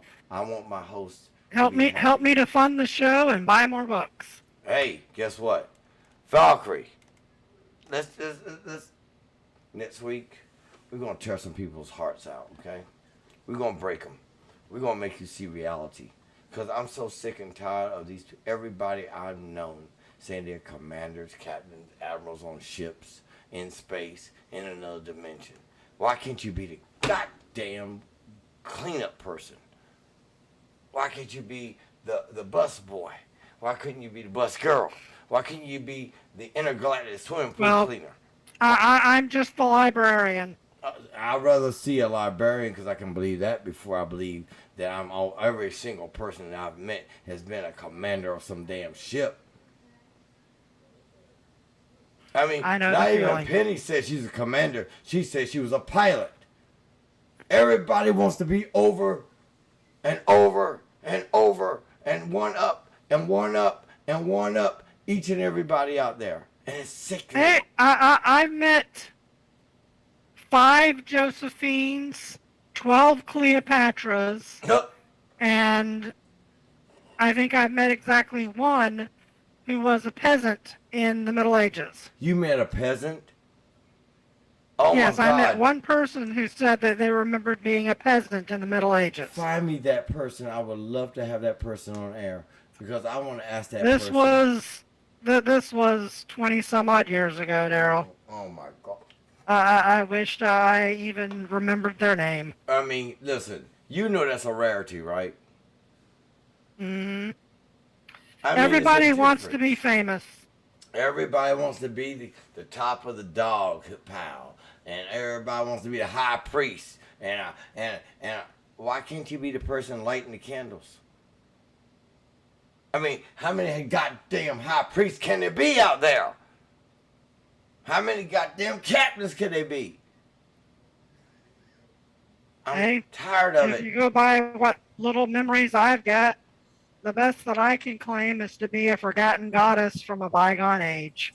You know something? The best I can claim myself to be is a spy. Hold on. Stop. How many people do you know say they were a spy? Most spies tend to lie about being spies. And guess what? So usually when somebody tells you they're a spy, it's pretty obvious they're not, because spies won't tell you that they're spies. Or maybe they're not sociopathic enough. Remember, to be a spy, you have to be a perfect sociopath. You must blend. True, and I'm just not.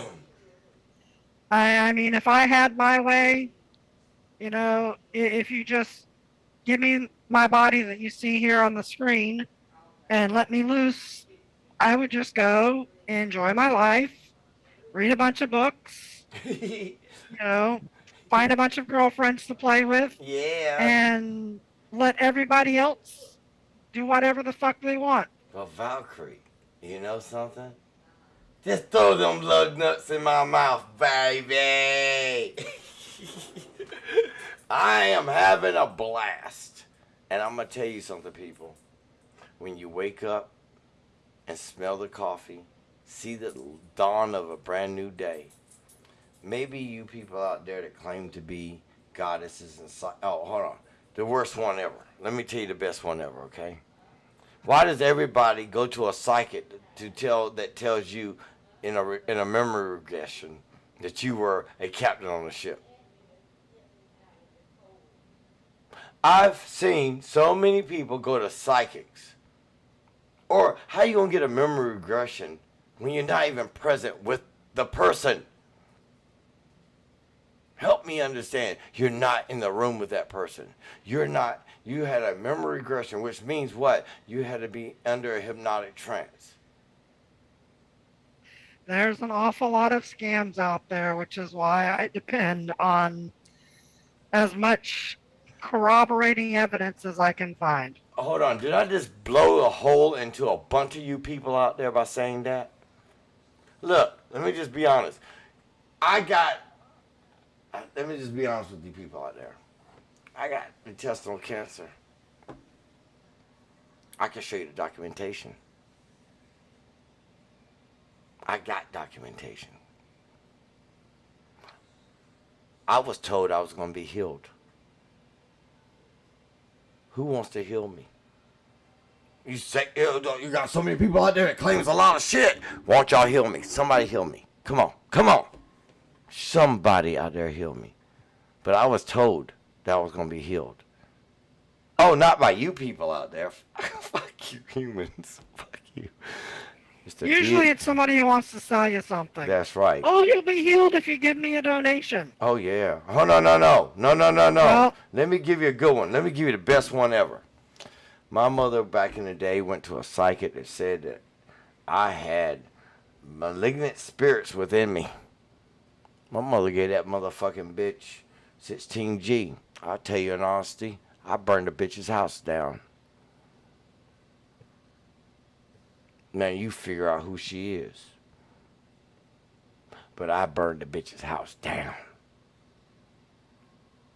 Well, you can imagine what kind of I've had to deal with, considering the fact that Yes. ever since I was 7 or 8 years old, the me inside my head has been the little demoness that you're seeing here. Mm-hmm. And I've been in We extremely religious, upbringing in the Southern Baptist Convention, which, if you're not a Southern Baptist, you may not realize exactly how bad it is.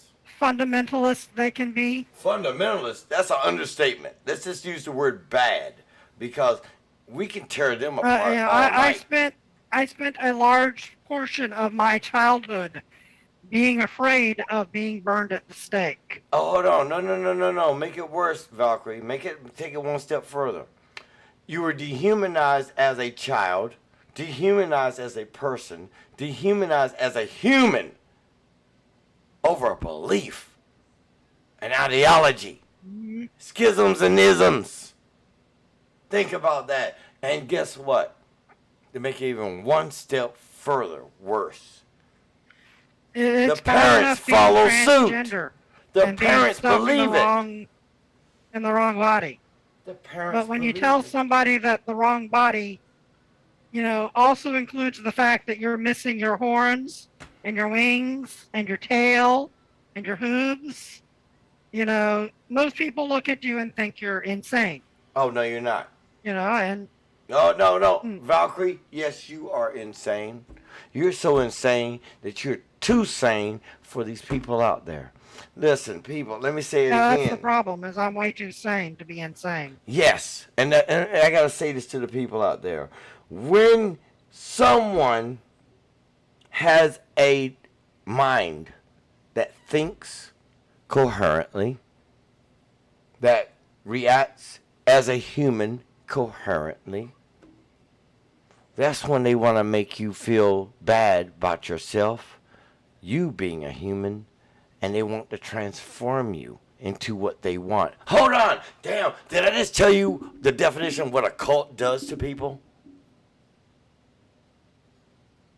Oops. Every cult seeks to get you separated from the group outside of the cult, so that you exist in an echo chamber of which only the ideas of the cult exist. Yep. Tell me what church, raising you from, childhood through Sunday school and everything else doesn't attempt to do the same thing. Hold on. If you don't believe in Jesus, then you're not a Christian. Well, I don't want to believe in Jesus, and I sure don't want to be a Christian. So what does that make me? Well, you're the devil. By the tenets of the faith that I was raised in, the Southern Baptist Convention, once saved, you cannot lose salvation. Right, but hold on. I've been saved 6 times. Oh, how many times you gotta get saved? Valkyrie, it hurts, man. What you're saying really hurts. Listen to this. Let's try this again here. I want the people to understand. Valkyrie had been saved, so he should have been accepted. Hold on. Let's try this again. He was saved. Valkyrie was saved. He was baptized in the Holy Spirit in the waters. But hold on. Yep. You're still going to be denied. You're going to be the devil. You're still going to be the proverbial devil. You still a nobody to them. You're a piece of shit to them. You ain't shit to them because they can't convert you to their cult. But guess what? All I ask for Valkyrie to do is tell the truth.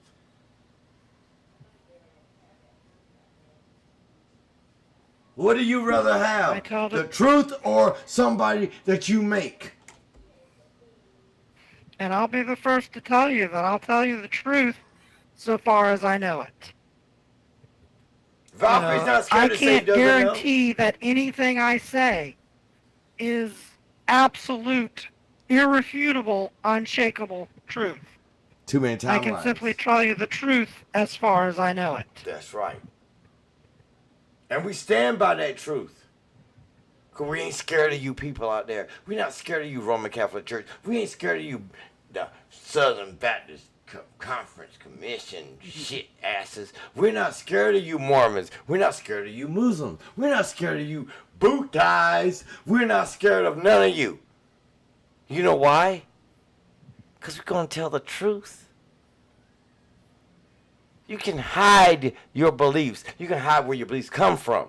You can hide your own objectives. Schisms, isms. You remember the word? Schisms. Look it up, people. You can hide all this. But your history has already been marked by the lies. It was a lie when it began. Sorry, Val. That's one of the biggest things that I had to come to terms with as I grew older. The fact that so much of what I had been taught and read and studied when I was younger was in fact bullshit. Does that hurt your head? I was a huge reader of Arthur C. Clarke. Oh my God. And you know, every hard sci-fi writer that I could get my hands on. I'm friends with David Brin, who is a well-known science fiction writer. I've been having a conversation with him on Facebook recently. And I met him many years ago when we were both members of the Institute for Ethical and Emerging Technologies, and he challenged to find anyone who did not believe in global warming, who was not on the take of like big polluting industries and whatnot. And I've had to point out to him that the entire climate change movement is held hostage by a group of people who, if you say the slightest thing wrong, will have you dismissed from your post, cut off your funding, you know, get you kicked out of your undergraduate school.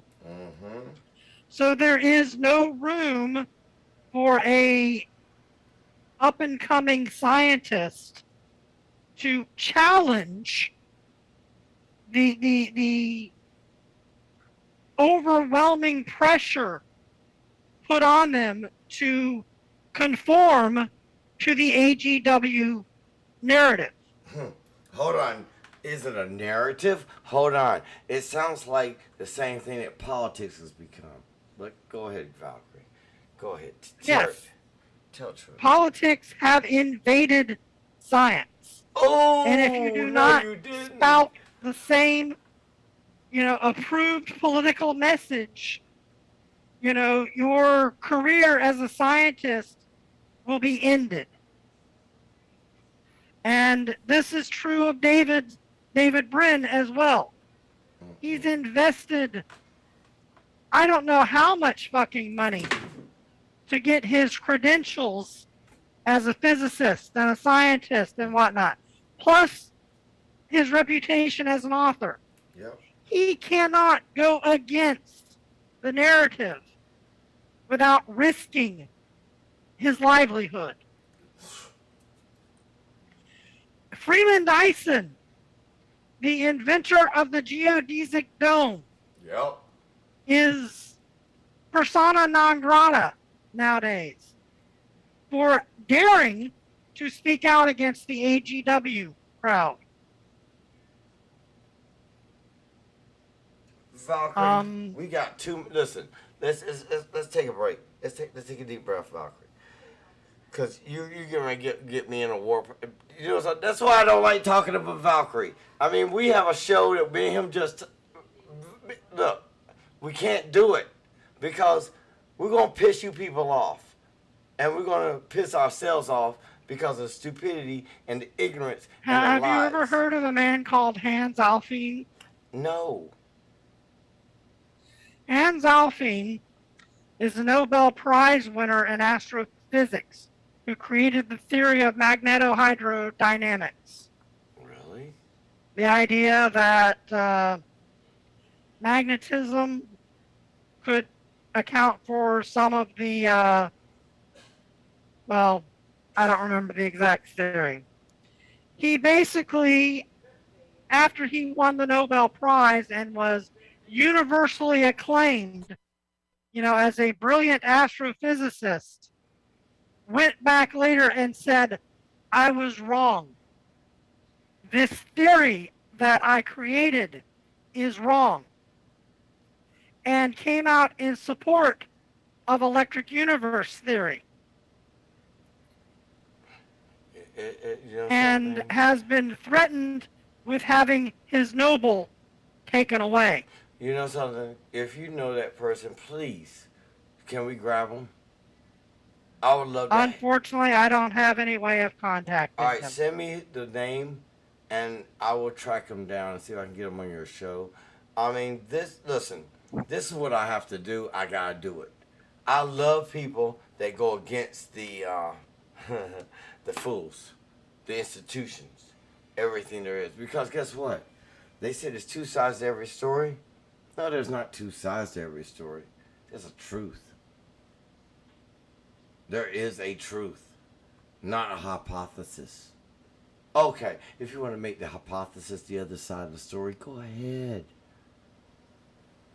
But if you can't prove your hypothesis, like critical race theory, the damn word has the whole theme has a word theory in there. And you people accept it like it's the gospel of Jesus Christ. You should know from the theory of evolution that in modern science lingo, theory means established fact, immutable and written in stone. Oh, really? I piss on theories. Because just guess what? If you look in your dictionary and look up the word theory, that's what it is.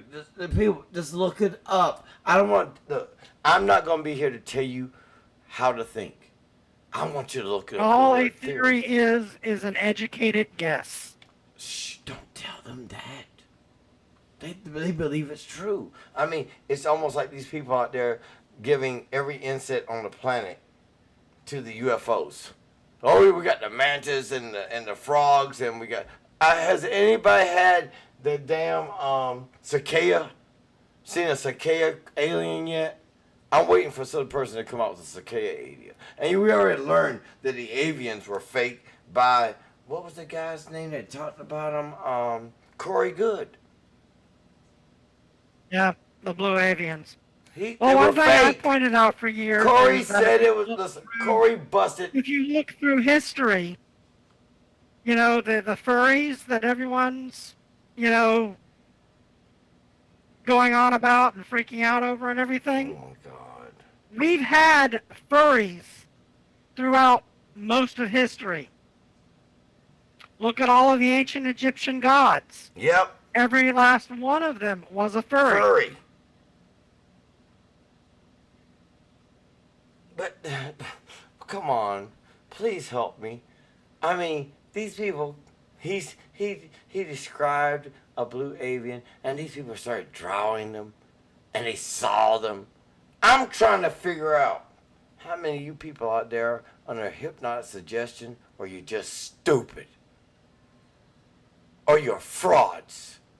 It's a self-imposed hypnotic suggestion. Just like everybody being a captain of a ship. They are so desperate to believe. They're desperate to be seen.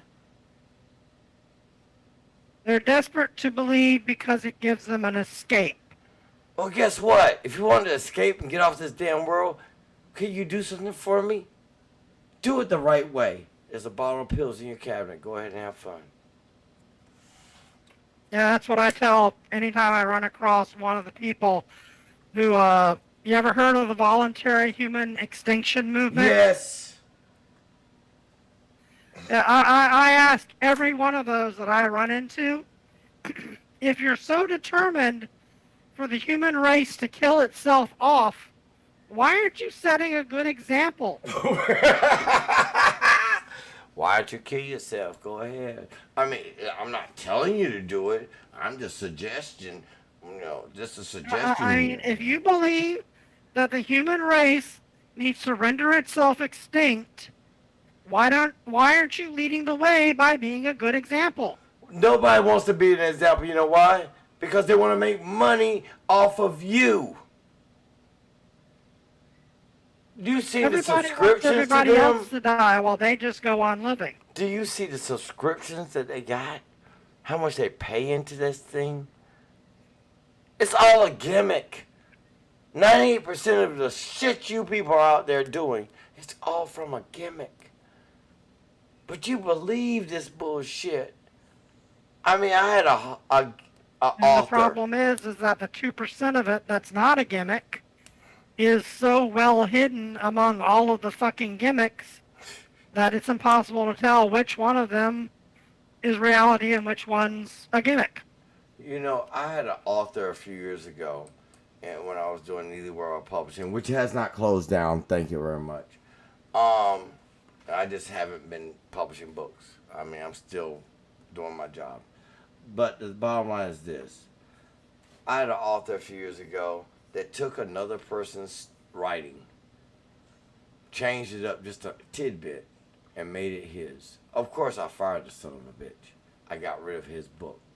And yes, I did spend his fucking lying ass money by giving half of it to the author that he stole it from. But the bottom line is I don't deal with liars. I hate them. Let me try this again. I hate them. That's a hate word right there. I used it. Because I can't trust them. There's no loyalty. There's no loyalty among liars. And he wrote this book about, and he was there and he got captured and he lost time and all this. And I'm sitting there and I found another book that actually almost replicated what he wrote word for word. Word for word. And you people follow him. Let me just give you his name. Ben Davis Jr. I fired him. He's a fraud. I mean, I'm so sick of... Valkyrie, go eat. Let's go eat. Give us a good night, Valkyrie, because, I mean, this is at the point now where I just don't want to flip out. And I've already had a couple... Yeah, my stomach's settled down from my meds for now, but, yeah, I do need to go eat something. You do need to go eat. I will say good night to everybody, and for our wonderful host, Daryl. You the host. I'm just a side partner. I'm the side step. You know what I'm saying? Because you amaze me every time we get on a show, but that's okay. Whew. You amaze me. I'm just me. As you can tell from my screen, I just sit here and talk. I wish I had the ability to have a heads-up display and a whole system where I could actually animate my avatar while I'm doing the interviews. That would be too cool. So that, it would actually, be a little bit more like an actual interview. But, I'm making do what I can by letting you see my existence in Second Life. And maybe one of these days I'll actually be able to afford a heads-up display and, the virtual reality setup and everything that would allow me to make a more interesting show. But that all depends on you, my listeners. And, like I was saying earlier, if you can donate and help me buy more books, that would be wonderful, but that's up to you. And Daryl, I posted the simplified link in the IM to you. If you would post that with the movie when you get around to posting Yes. the podcast, Yes. that would be wonderful. Okay. And for now, I will say good night.